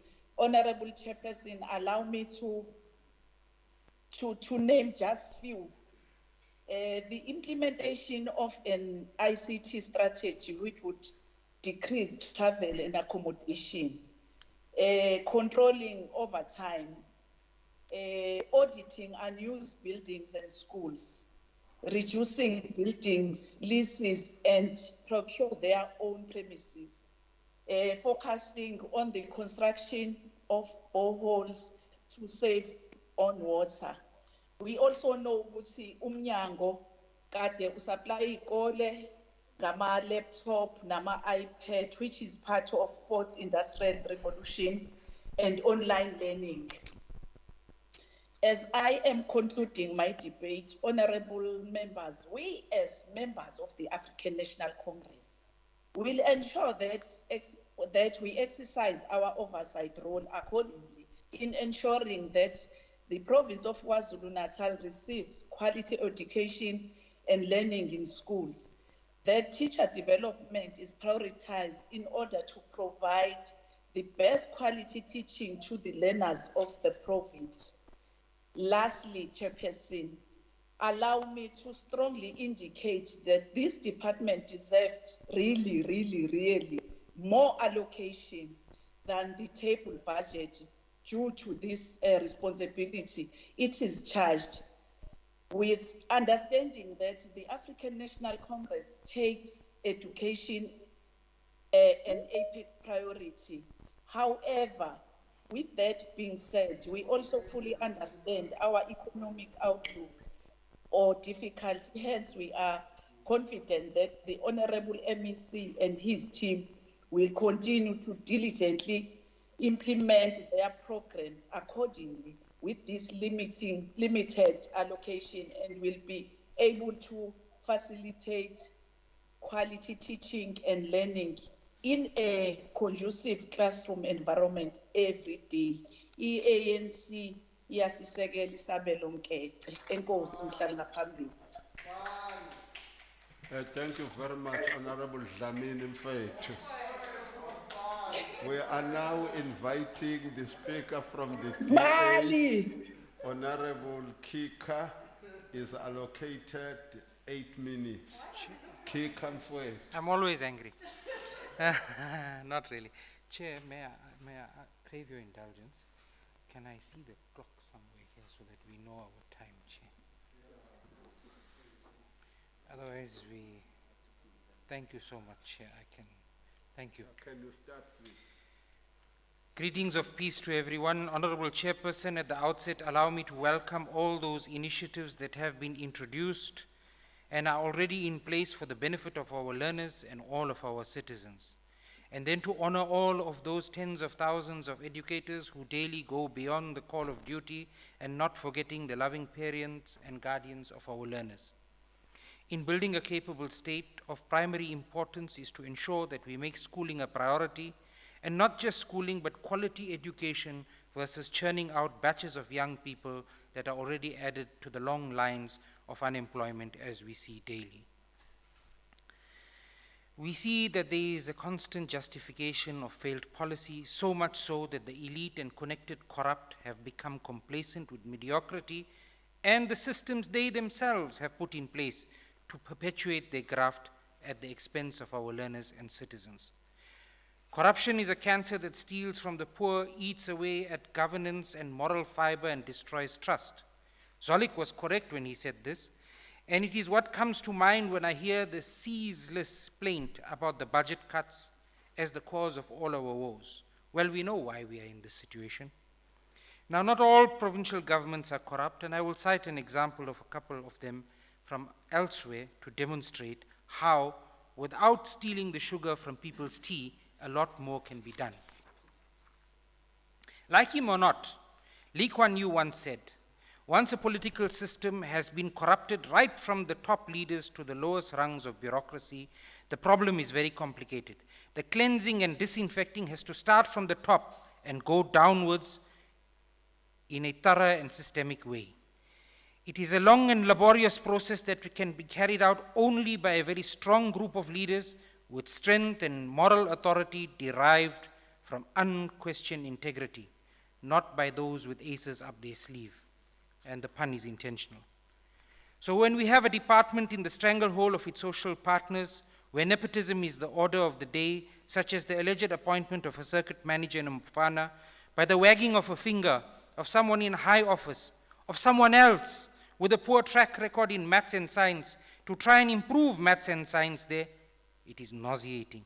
Victimization based on political affiliations or union affiliations, despite the hard-won right to freedom of association and the deployment of tainted and corrupt cadres, is just more worrying and depicts the attempt to rearrange the chairs on the sinking Titanic deck. Those cadres go and do more harm, and an example is the recent uncovering of the matters in the Harigwala district. All of this is wrong. Mind you, the HOD on the Harigwala corruption matter was sitting on that report since December last year. And still, there is still no accountability, no actions taken, and we want to know from the MEC when he will be doing this. When malfeasance is defended, such as in the PPE and sanitary pad matters, and then the expressions of putting people first, it just means this is electioneering. In your response, MEC, when you address this matter, don't tell me about the AG's report independently. You mustn't speak about it in isolation, but you must tell us about the SIO report as well. An excerpt from it said, non-essential items purchased by the department under COVID-19 emergency provisions, fraud, forgery, and uttering committed by service providers in the submission of bid documents, and then there was under-delivery as well, amongst other things. It takes two corrupt hands to do these kinds of things. Not to mention the massively inflated prices that were defended by the accounting officer in a meeting last year, when we could have procured those items at a quarter of the price and better quality on the streets of our province. And so we must remember that when people defend this, we must again remember the words of Lee Kuan Yew about the corruption right from the top to the bottom. And this is nothing short of having milked the pandemic. Why is it that the MEC had to intervene to sort out an issue of shortage of sanitizers in the SM Javeri Primary School? Where were the officials, what they were doing, where were those deployed to handle matters at district level? This is again symptomatic of people who don't care, of cadres that are deployed who simply do not care about the learners and their schools.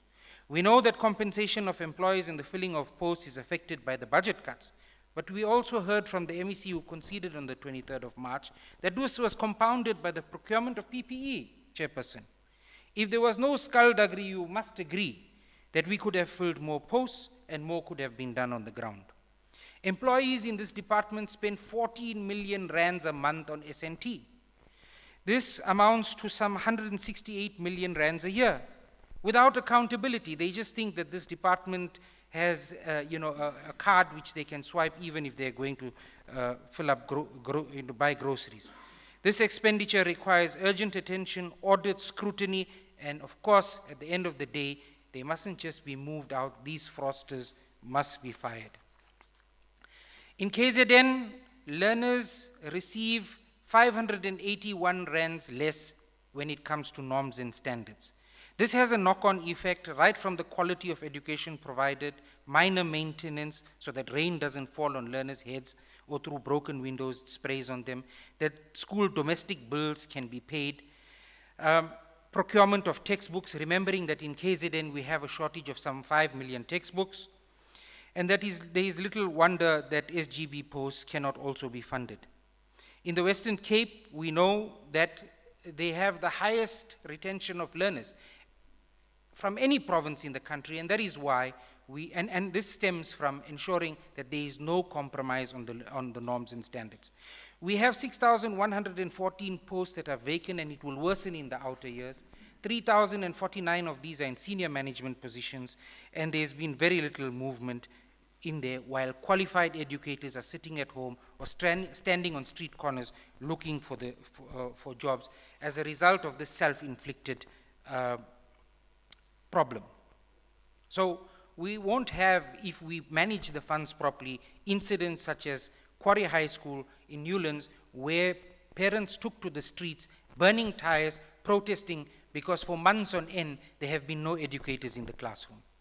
As for Program 6, infrastructure and the grants that are associated with this, we have 1,100 schools with pit latrines, notwithstanding those already under construction, 7 mud schools, over 600 schools with asbestos roofs, 79 structurally unstable schools, meaning that they are very unsafe for the learners.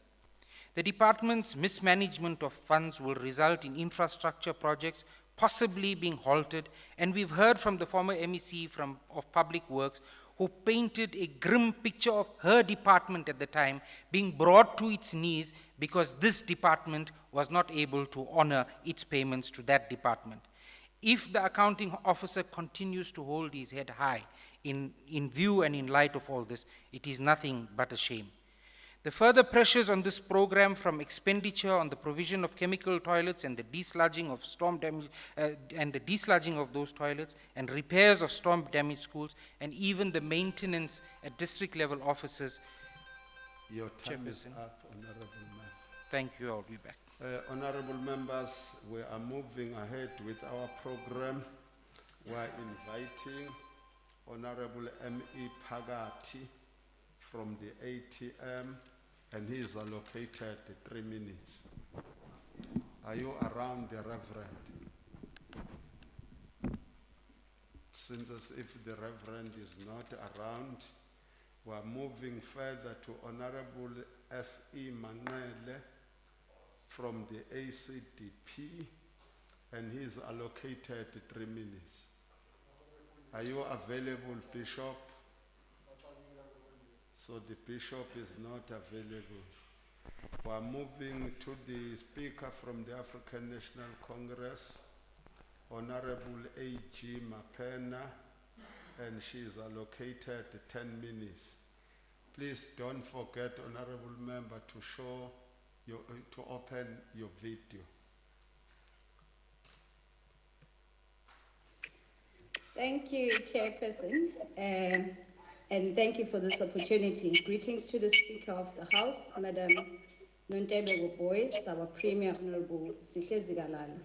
MEC Msheng, greetings to yourself. Chairperson Hlongwa Madlala, greetings. Honorable members and our guests that have joined us by utilizing different virtual platforms. Honorable Chair, before I begin my debate, I would like to indicate if Honorable Kika paid more attention to the province of KwaZulu-Natal and the work that the department does than being obsessed with the flawed Western Cape, he would not have these gag reflexes that he speaks of now. Nevertheless, Chair, we move. The Minister of Basic Education, Angie Motshekga, once made an analogy about KwaZulu-Natal being an elephant running with rabbits. This analogy is true to the vastness of our province, its enrollment, and the system itself.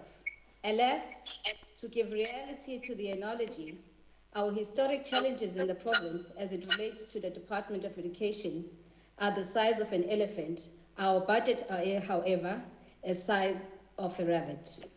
This, therefore, is befitting without contestation that the department's budget should be as hefty to meet all our educational needs. Honorable Chair, 8% of the department's budget allocation is made up of conditional grants. The conditional grant is aimed at giving financial support and promotes significant aspects that are considered pivotal for the success of the department. The department has 7 types of these conditional grants, but to highlight one that has increased substantially is the educational infrastructure. With a budget increase of 41% on the education infrastructure grant, As the African National Congress, we are certain that the issue of infrastructure being a barrier to high-quality education as an outcry from the department will be dismantled and soon a concern of the past. The overall increase on in the conditional grant is also welcomed by the African National Congress, and certain that these grants are sure to go a long way to reverse the years of historic underinvestment in the provincial education system. The department must ensure full spending of these grants for the contribution of to the attainment or realization of the department's objective as outlined in the APP and supported by a strong implementation plan. Chair, the book titled What an Educated African Girl Can Do, written by the former president of the ANC, Dr. Alfred Puma, the late, reminiscing on Mam Charlotte Maxega, affirms and gives testament on how education can truly change our lives. It took one human to change many lives and a community driven by an eye-opening education that was for her, blazing a trail for those who were brave enough to follow in her footsteps and forge a path of their own. Math, science, and technology have been instrumental in building economies and societies. It is with pride to have seen some of the schools that place emphasis and specialize in these subjects, and that we both have primary and high schools putting effort in these subjects makes a seamless transition. Our vision as a province of KwaZulu-Natal to become a leading province in math, science, and technology will only be realized if we strengthen the strategic plan around human resource development and the key stakeholders in cementing the status. We want to congratulate the department for its partnership with Vodacom. At this rate, Honorable Mshengu, no school nor community in KwaZulu-Natal will face technological problems because of where they are situated in the near future. So I would like to appreciate the MSC's effort in enhancing teaching and learning through the ICT program. He is currently running as part of the implementation of the ANC's 54th conference resolutions. It is paramount that we invest in maths, science, and technology, as COVID-19 placed great emphasis on the importance of digitally inclusive society for learning and teaching. I understand that our department, the Department of Education in KwaZulu-Natal, has the app, Ifunda app, as part of its e-learning. With the 4IR, or Fourth Industrial Revolution, being the way forward, it is crucial that we invest accordingly to assist the development of programs that harness, enhance, and educate young minds about coding and robotics. President Cyril Ramaphosa emphasized the importance of coding and robotics at the basic education level in advancing the e-skilled economy. It is therefore important that we adjust and navigate our way through the conditions we find ourselves in, that the department resumes its rollout throughout the province to propel KwaZulu-Natal to be the leaders in maths, science, and technology. With 9 years remaining on the National Development Plan, it is imperative to maximize on our limited resources to continue to intensify the priorities as outlined in the NDP.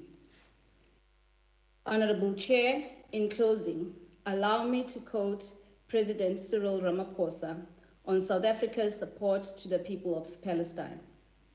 The sight of men, women, and children being evicted from their homes their families have lived in for generations brings back painful collective and personal memories for the majority of South Africans of forced removal and land dispossession. A reminder, a close quote, a reminder that the same international solidarity we seek for the democratic South Africa we enjoy today is what Palestine needs from us today and now. Siyabonga, asante. Thank you, Chairperson. Thank you very much, Yeah. Honorable Member. We are now moving on to N. Dlamini from the EFF. She is allocated 9 minutes. Honorable Dlamini.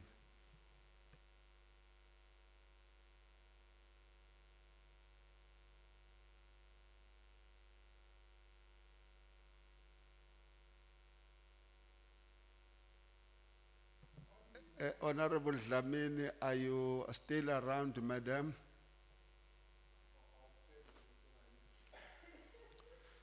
No, I can't be told by political parties, otherwise they will sabotage other political parties.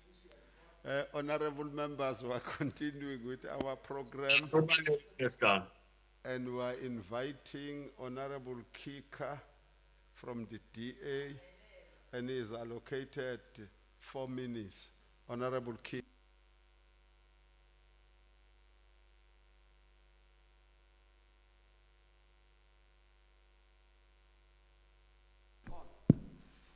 You got to start my time again. You started my time. Okay, thank you. Thank you, Chairperson. Honorable Mapena, we mustn't be shy to share what is good in our province with another, and we mustn't be shy to learn from other provinces if they have something good to say. So we've already mentioned if SNT savings are made, how we can put that back into classrooms and into learners and textbooks in learners' hands, and how money can be moved internally to make sure that those savings go a long way. Last year I questioned the MEC about online portals, and we found that on an ongoing basis millions were spent without real benefit by his own admission. So we know that probably some connected got rich through an admittedly feckless spend, but the reality is that when we refer to the fourth industrial revolution, we need to be careful, and when we refer to ICT, we also need to be careful, because, for example, in the Western Cape, they have 85% of their schools connected for ICT purposes versus 20% in KwaZulu-Natal. So it is difficult to swallow the ideas of robotics and coding as it is made out to be when this reality exists. And so perhaps a study tour there might help us to understand how they did it. The security program in the province is an utter failure, and it costs more to replace things, so we need to step this up to ensure that at the very least our fences are audited. Now, the MEC made a commitment to do this in 2019 and it has not materialized. The other reality is that we know that there is not enough money for boreholes. Worse still, in districts like in Umkhanyagude, there is an admission that they do not have money to put petrol in the tankers to go and deliver water to school. So smart meters, where they are available and possible and there is running water, will reduce domestic bills. An example in the Western Cape where a pilot study was conducted in some schools, the annual electricity bill was reduced by 37,000 Rand per school just by switching out the fluorescent bulbs for LEDs. Multiply that by 1,000 in our province, if we just took 1,000 schools, and we could easily talk about 37 million Rand savings, and if we multiply that more, a couple of 100 million Rands. We also mentioned to the MEC about the collaboration schools that exist in the Western Cape, where they involved, it was a public-private partnership that brought in an investment into those schools of a massive 150 million Rands. We told you this in 2019, but you fobbed it off as politics. Then we must look at schools and we must audit their accounts. To give you an example, the Cool Air School in Mshwati has 1.6 million Rands at the end of December in their account. Now what we need to do is, when money is being allocated, these kinds of schools that have these treasure troves that they are sitting on need to be topped up rather than being given an entire norm and standard that is due, and then funds can be directed to other schools that do not have. While all these might seem quite trivial, but when you put this together in volume and over time, you will understand that there is a lot of money that can be redirected within the department if the department is properly managed. And as a final suggestion, we may talk about the curbing of absenteeism, disruptions within the classroom, a loss of teaching time by the establishment of what we call an authority that is established, for example, in the Western Cape, which is called the Schools Evaluation Authority.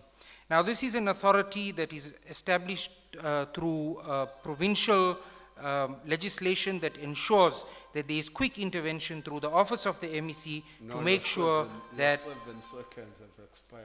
You took 1 minute from me, No, Chair. it but, was 7 seconds. Thank you very much, Chairperson. Chairperson, if you will crave my indulgence, to build a capable state, No, we the must time look is at up. Singapore The instead time of is up, Venezuela, Honorable Chairperson. Member. The time is up. We're Lala moving phansi. on with our program. Please, can you assist? That's why I was owing 7 seconds. If this thing is on, you know, and also sanitize, friends, so that we are protected. The next speaker to the podium is Honorable M.K. Kaula from the IFP, and is allocated 6 minutes. Yes, Honorable Member. Honorable Chairperson, Honorable MEC Mshengu, Honorable Bulawayo, Honorable Members. The foundations of the IFP, in the foundations of the IFP, education is one of the key principles in the development of the people and unlocking their prospects of prosperity, self-help and self-reliance to a focused and successful being. The IFP well understood that the injustices of the past oppressive governments in the economic, social, educational, religious, cultural bondages would be properly dealt with if people of our country were properly educated. It is for these reasons that in its liberation struggles, the IFP always encompassed its efforts with freeing our people from the bondages of disease, poverty, and ignorance. As such, one of the most important focus areas of Umntwana Wakaphindangene and the IFP was the building of schools in all communities of our province.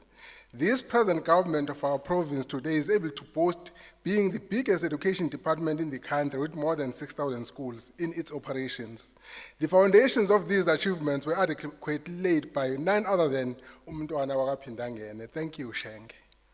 I can proudly say without fear of any contradiction that the display of knowledge and good English that the likes of the Zigalalas, the Mshengus, the Hlabisas, the Nkonyenis, the Hlongwas, the Unenes, the Mazibugos, the Mngwangos, the Khosas, the Mlotshwas, the Phakathis, the Mangeles, the Nkosis, and many others is a result of these efforts in promoting the education of the black child. Mhlonishwa Sihlalo bonke Dr. Mthembu laba no Dr. Nzama nabo ngiyabafaka kuleli bhodo likaMntwana. This achievement was obtained through the mega financial resources that the apartheid government was allocating to KwaZulu government then as a punishment for refusing homeland independence.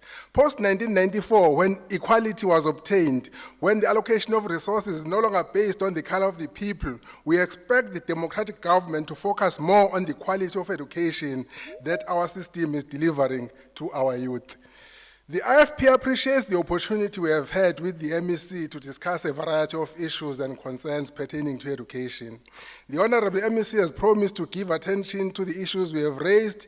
Therefore, I'm not going to repeat those issues here. Safe to say that, Honorable MEC, those matters remain matters of concern. We welcome the promising results that the province continues to obtain in the NSC results nationally. Our KZN matric class of 2020 achieved this result in spite of the many challenges of COVID-19 pandemic. Be that as it may, we would still want to see our province also focusing more on the quality results for our matrics. It will be remembered that the country established TVET colleges originally as FET colleges in order to provide a more skills, technical and developmental oriented approach to education in the country. This originally would not require a minimum 28 points pass, which is a must in all universities in the country.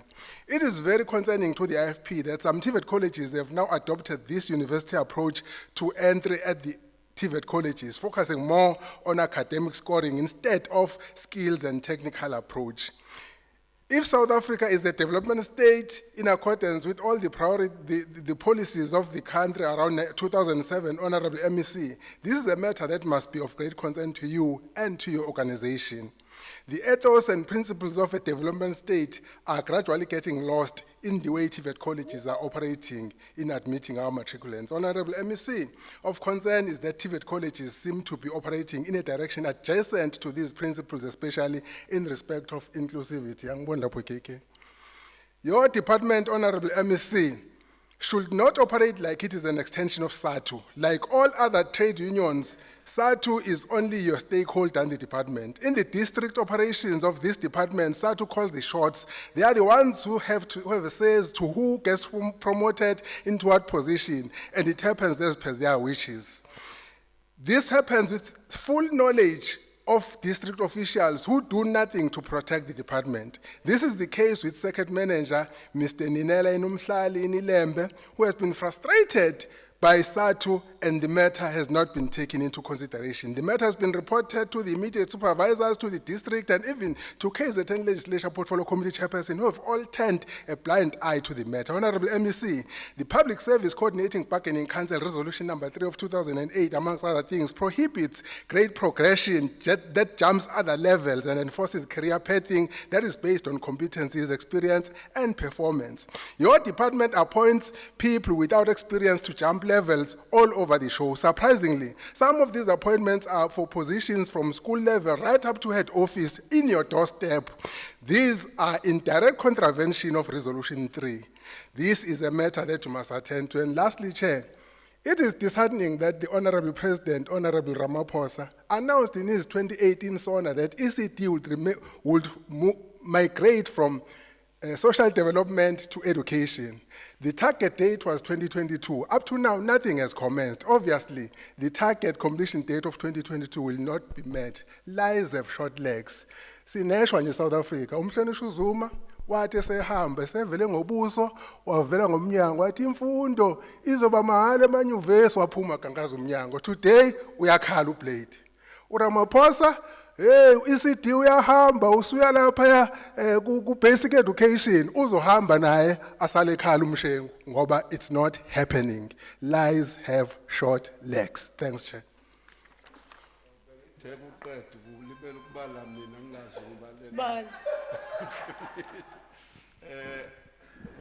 Colleagues, we are waiting for the last speaker, and the last speaker is coming from the ANC to debate. Is Honorable VP Kaluza, and she is allocated 9 minutes. And please, I don't want to be disputed.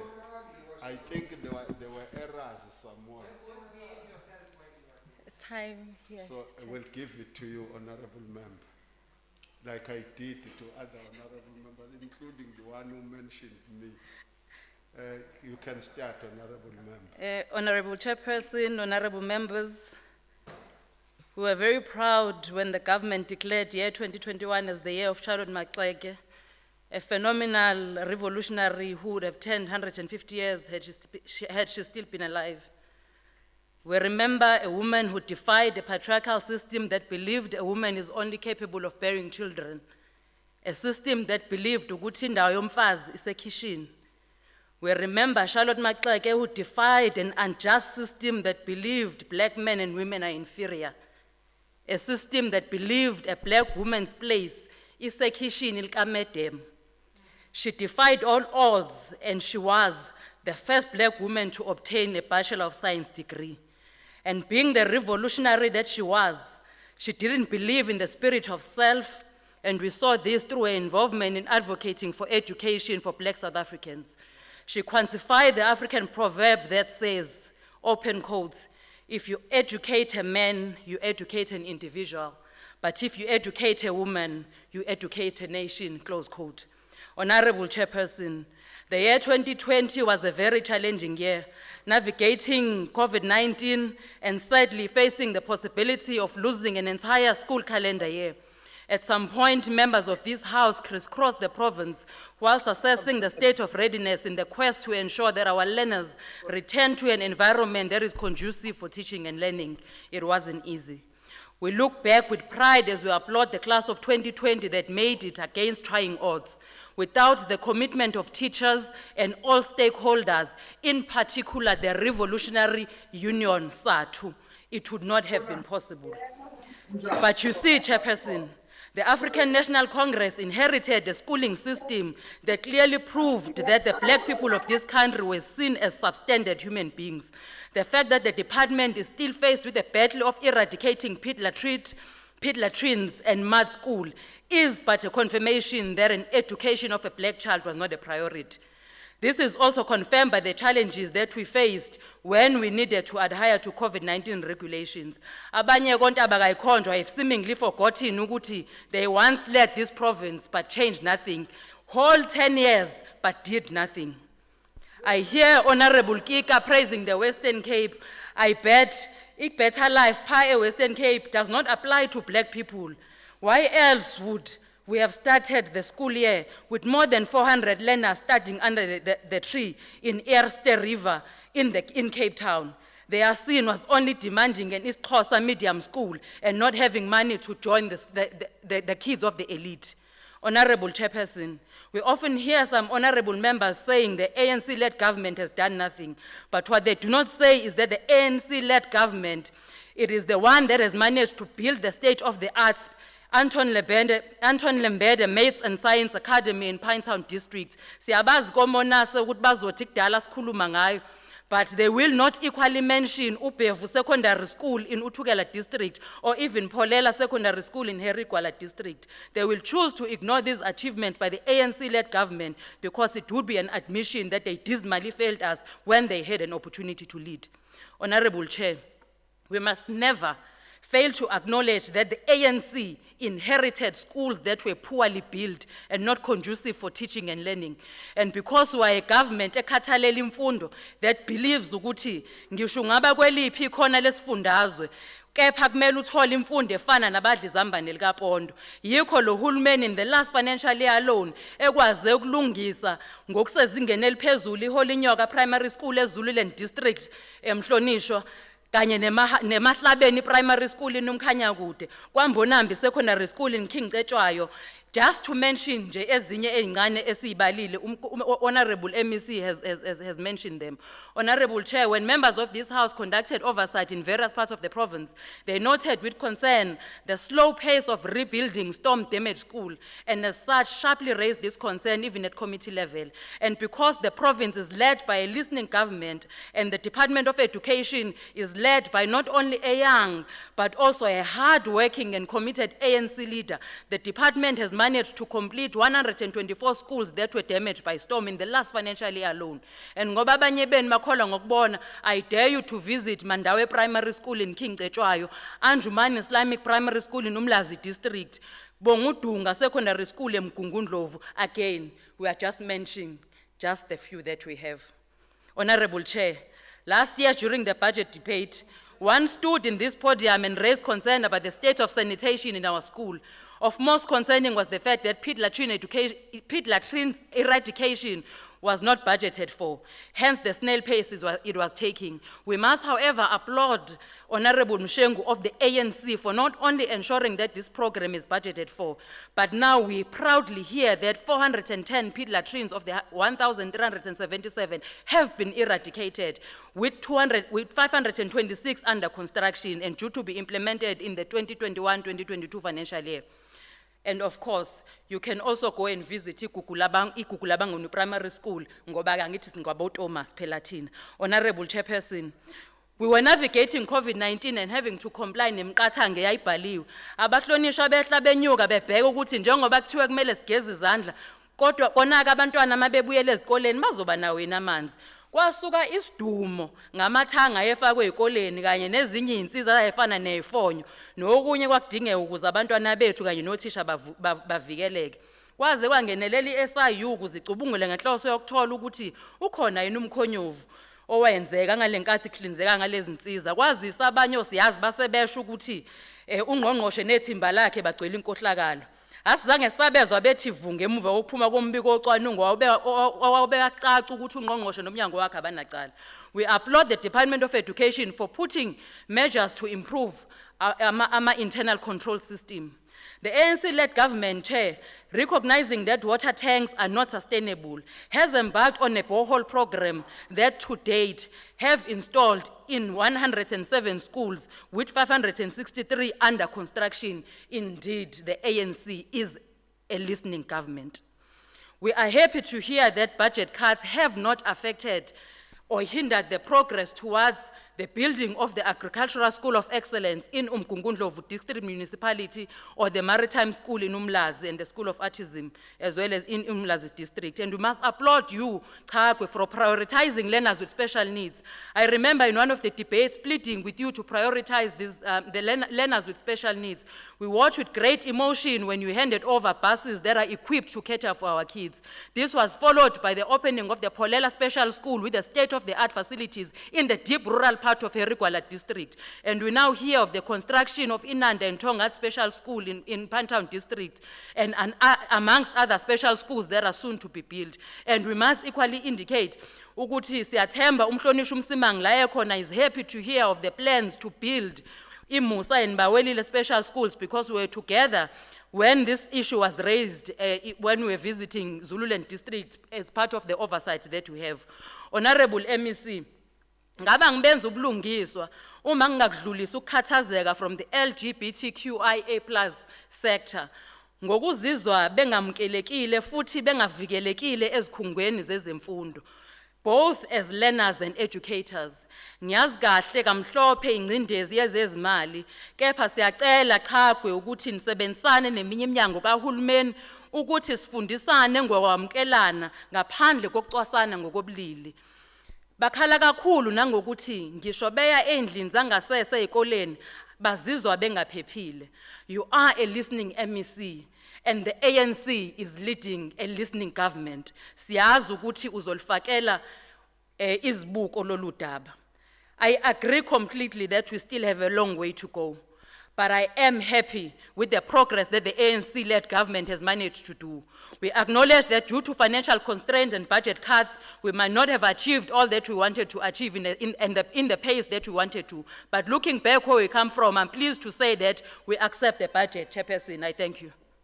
Thank you, Honorable Member. Thank you, Honorable Member. Thank you, Honorable Members. We are now waiting for the responses from the MEC for Education in KwaZulu-Natal, Honorable K.I. Mshengu. You are allocated 20 minutes, Honorable Member. Thank you, Chair. And thanks to all the honorable members who have debated this 45 budget policy statement. And like as I said, Chair, notwithstanding the small skirmishes, we are indeed convinced that as honorable members, we are pulling towards the same direction in terms of making education, particularly of an African child, a better and improved education compared to the past. So, Chair, I will comment on a few issues raised by honorable members, but would like to say the majority of them indeed have been giving us advice on how we should improve our working systems so that we optimize our delivery on education, particularly at the classroom level. So indeed, those members from the People's Movement, the African National Congress, again, we continue to enjoy the advice that you give us on a daily basis on how we should improve the working systems of our department. Without mentioning members by name, Honorable Chair, I will just touch on issues that have been raised, some of them. The issue of the boreholes, Chair, I think it has been canvassed sufficiently that we are going to move as a department with speed to ensure that all those schools which are not connected to municipality pipe water are indeed beneficiaries of the boreholes program, so that we eliminate the costs that are associated with water tankering, because they are indeed quite high, and want to take that money and invest it at a classroom level. So indeed, we will be proceeding with this program. Obviously, the pace will be determined by the available budget. We should all appreciate, honorable members, that we must always strike a balance between what is ideal and what is possible, because the two cannot always be achieved at the same time. We have a vision of what how our school should look like, but obviously the road towards building such schools will depend on the available budget. Equally, the pit latrines, toilets honorable members, we continue with that program, and we are indeed determined that by end of 2022, there is no school in the province of KwaZulu-Natal that must still have pediatrics. So that is our commitment, and we will work towards achieving that particular commitment. Honorable Chair, Honorable Kaula makes a very bizarre claim that we are what we are today because of Mntwana Kapindangene and what he claimed to have achieved. Chair, in the budget speech, we mentioned that there are a number of schools which we need to revamp because of the aging infrastructure. Some were not properly built, some were built even by communities. That is exactly the legacy of the past government that Kaula was speaking about. But he reminded me, Chair, that I started schooling grade R in 1990, not grade R, grade 1 in 1990. And I used to cross a river every day to school, every day. And when the river is full, I could not access school. And thanks to what Bab Kaula says is a legacy of Mntwana Kapindangene. Because had he built the school where I was residing, I would not have suffered crossing the river every day. Again, when I went to high school, I don't know how many kilometers I used to travel. All I know is that I would leave home at about 5:30 for me to get to school at 7:45, 10 to 8. And I would leave home with what we call in Semakaya, so without uniform. Travel for a longer distance, and then just before I get to the school, I will then have to change to a school uniform. And thanks again to the IFP-led government, because had they built the school where I used to reside, I would not have suffered for such. So what you are talking about, Kaula, you are reminding us of the sufferings, which we are now correcting as a legacy of what we inherited. Equally, Honorable Kika, when I listen to you, Bab Kika, every time I'm really reminded of one of the famous tragedies of William Shakespeare, the tragedy of Hamlet. I'm thy father's spirit, doomed for a certain time to walk the night, and for the day confined to fast in fires, till the foul crimes done in my days of nature are bent and paged away. Every time you speak, I can tell that indeed you are an apartheid spirit, which we need to deal with. That reminds us every time that the road to total transformation of our country is not yet complete. And the bizarre examples that we continue to make about Western Cape. I'm sure to you, Western Cape is the small town of Cape Town. And that's what constitutes to you Western Cape. And the cosmopolitan part of it. You don't talk about Kailisha, Ilanga, Nyanga, where learners are still unable to access quality education, where the DA is governing in the province. Because for you, you want to continue with the legacy of making better education and inclusive privilege for white. So we are basically serving whiteness, which we are going to reject and reject completely in the province of KwaZulu-Natal.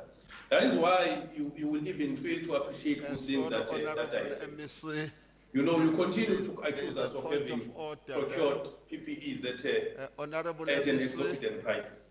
Even when the treasurer has forwarded a report that exonerates us, we actually avoided an expenditure of over 300 million, which Western Cape could not avoid, but we avoided in KwaZulu-Natal. But because you are a person who's supposed to be residing in Western Cape, but found by accident to be in KwaZulu-Natal, you continue to serve the interest of Western Cape, even when the conditions in KwaZulu-Natal are different. You are telling us that sorry, Honorable MEC, can you hear me, my leader? Failing to appreciate that cosmopolitan province, unlike KwaZulu-Natal, where 75% of our schools are where there is lack of connectivity because of that legacy that Bab Kaula was also reminding us about. Because had Bab Kaula, as your government at that time connected schools or put fiber in our places, will not be experiencing challenges of connectivity at this day and age. But we will be patient in correcting the wrongs that were done against the black child in particular at the time. Honorable Mlotwa, we will be following up on the allegations that we're making about some schools which we think there are wrong things that are happening. We'll be investigating on that, and we appreciate the fact that you always give us pointed information. You don't make scandalous allegations like Honorable Giga, who just says there's corruption, but when you ask where is it, point us so that we deal with it, it doesn't. It doesn't favor us with pointed information. But we know that the term corruption has become a political, what we call, it's a political term now that is used to try and tarnish the government of the day. We know, Honorable Kika, that we are serving an organization that doesn't believe that Africans can manage the affairs of this country. That is why at every given moment, you will tell us about corruption. And don't tell us, by the way, about impersonification, which is the worst kind of corruption that happens in DA. You know, one day we woke up being told that Mazzoni is a legal expert. Metric. What do you call that? So the whole MP of DA is lying in public and say he has a legal qualification. You know, legal qualification is a very noble profession. It's our profession, very noble, and we're jealous of it. So to have an impersonator really claiming to be a legal expert is quite something bizarre, which we are not mentioning because it's going to expose the DA for what it is. So we will be very hard in terms of working very hard in terms of transforming the schooling system in the province of KwaZulu-Natal with a clear focus in rural and township schools, because we have made a determination that for us to uplift the standard of education for the African child in particular, and we're not going to shy away from pronouncing that, we need to invest more in rural and township schools where there are challenges.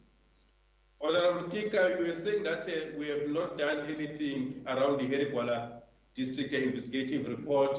Again, you don't expect such a thing from someone who should be called honorable, because we went out in public and released the report and even suspended people who were identified by the investigators as culprits in the report.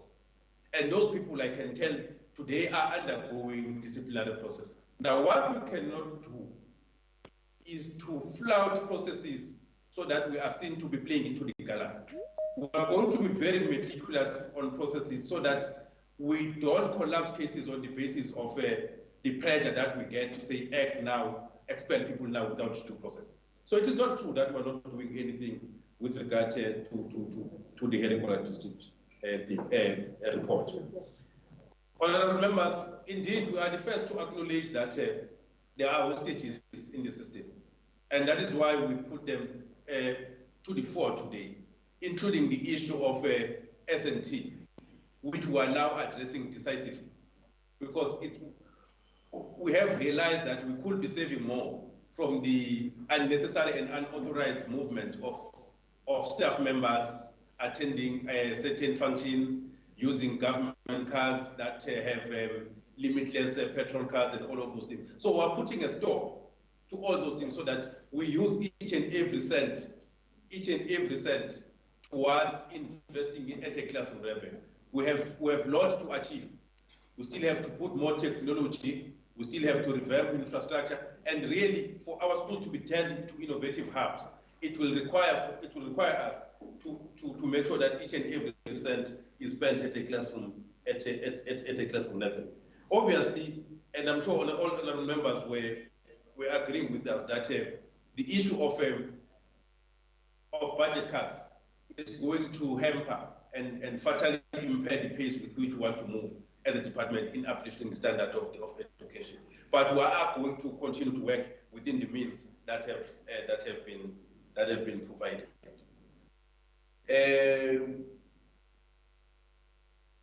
I must address the issue of surplus educators, which were Honorable Mandopa raised. The department 3 years ago adopted a system where it said so that there is no disruption in the system every year. Let's allow a process where surplus educators are moved from one school to another only after 3 years, so that there is stability in the sector. And the first 3-year cycle was ending last year, and therefore they had to move this time around. And that has been a very tedious and complicated process, because it's not just a matter of writing a letter and saying you move. It requires serious consultation, prolonged periods of consultation, and that's what we've been embarking on. We are indeed comforted that unions are also on our side to ensure that we move with speed, to ensure that all those surplus educators that have not moved to where they should be going now are moved. But we also want to sound caution against those who are resisting and say, we'll not hesitate beyond now to terminate. Because in actual, in fact, if we're in the private sector, these surplus educators, particularly those now that have a challenge of being matched properly with certain schools because of the subject choices that they have or combination that they have, in the private sector, they will be terminated. But we're government and listening government, a government of the people, who are not going to terminate. But we want to work with them so that we move them to where they actually fit and belong, even if it means moving from your place of comfort to another school. We have to do that. Otherwise, if we don't do that, we'll have a number of schools that will have that will lack availability of necessary educators. So indeed, that program we are going to be finalizing it soon, working together with all the stakeholders in the sector. I'm just checking other points, honourable members, that were raised. Well, Honourable Kaula also makes an allegation that we are under the stranglehold of SADTU, and that is a point that was also made by Honourable Kika.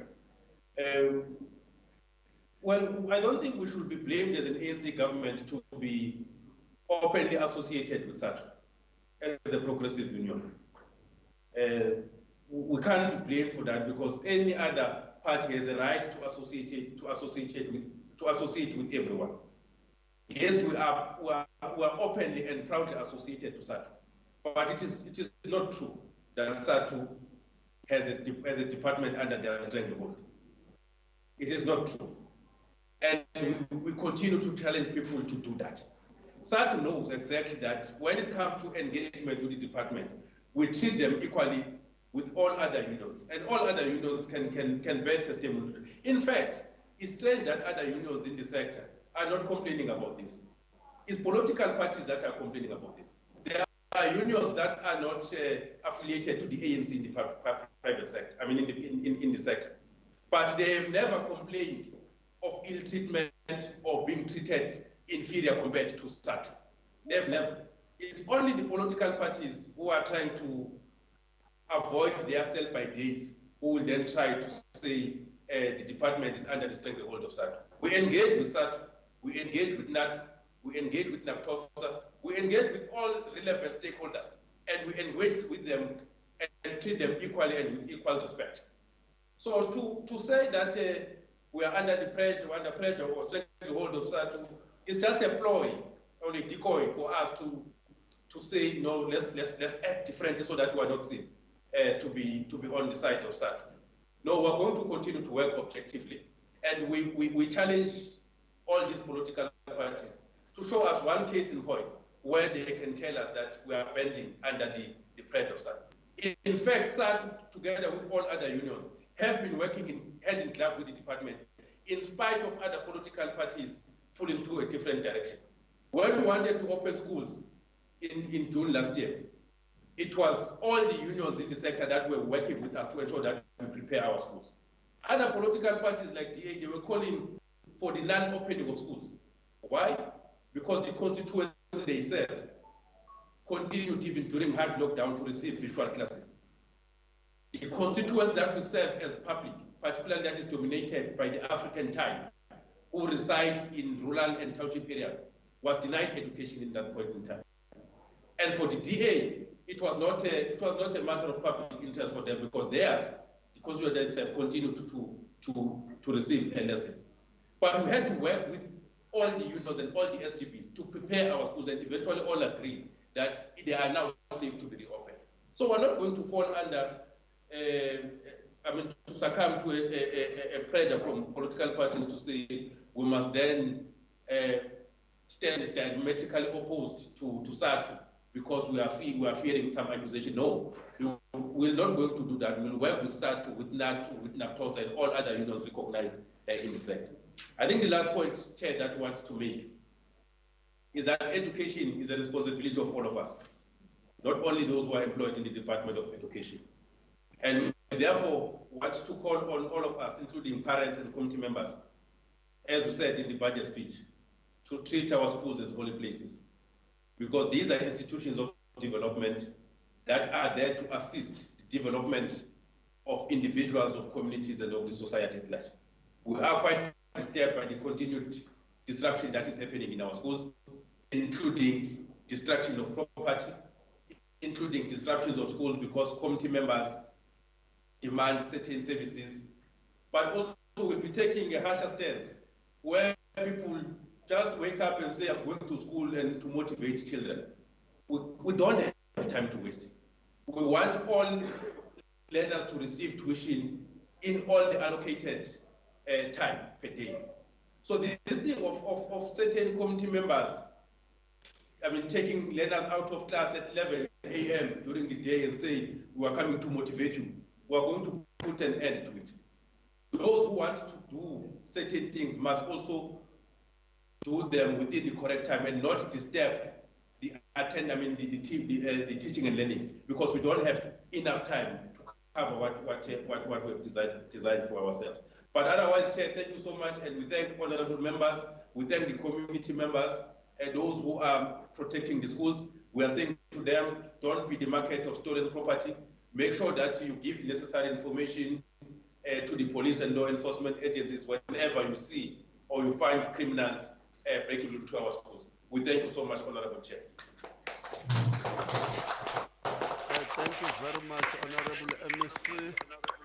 Your speech, I noted, was timed. You finished it within 45 minutes. Even your responses, you finished it within Point of order, Chair. 19 minutes. That's what I observed. Would encourage that we stick to times. Point of order, Chair. Honorable Member, yes, Honorable Kaula, what rule are you standing up on? Oh, a point of order. What rule is it?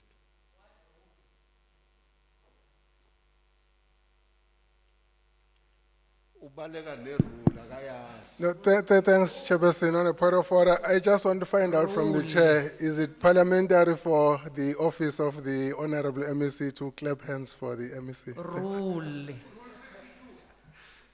Honorable Member, we didn't know who was clapping. I could hear that. I could hear that. Chairperson. No, thank you very much, Honorable MEC. Chairperson.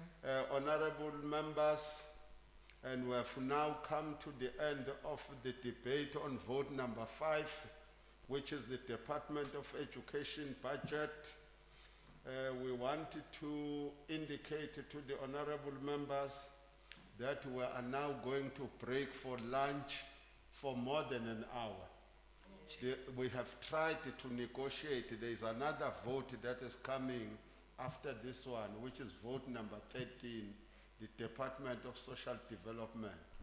Through our own negotiations, we discovered that the department has got some spaces in media so that they are in line with the times they agreed upon with the media. So, honorable members, we are going to come back, those who are coming back for vote number 13 at 5 to 3. So that at 15 hours exactly, we start with vote number 13. Thank you very much, honorable members. Chair, before you adjourn, no, I'm rising on rule 400. What spirit am I now? It's rule 400.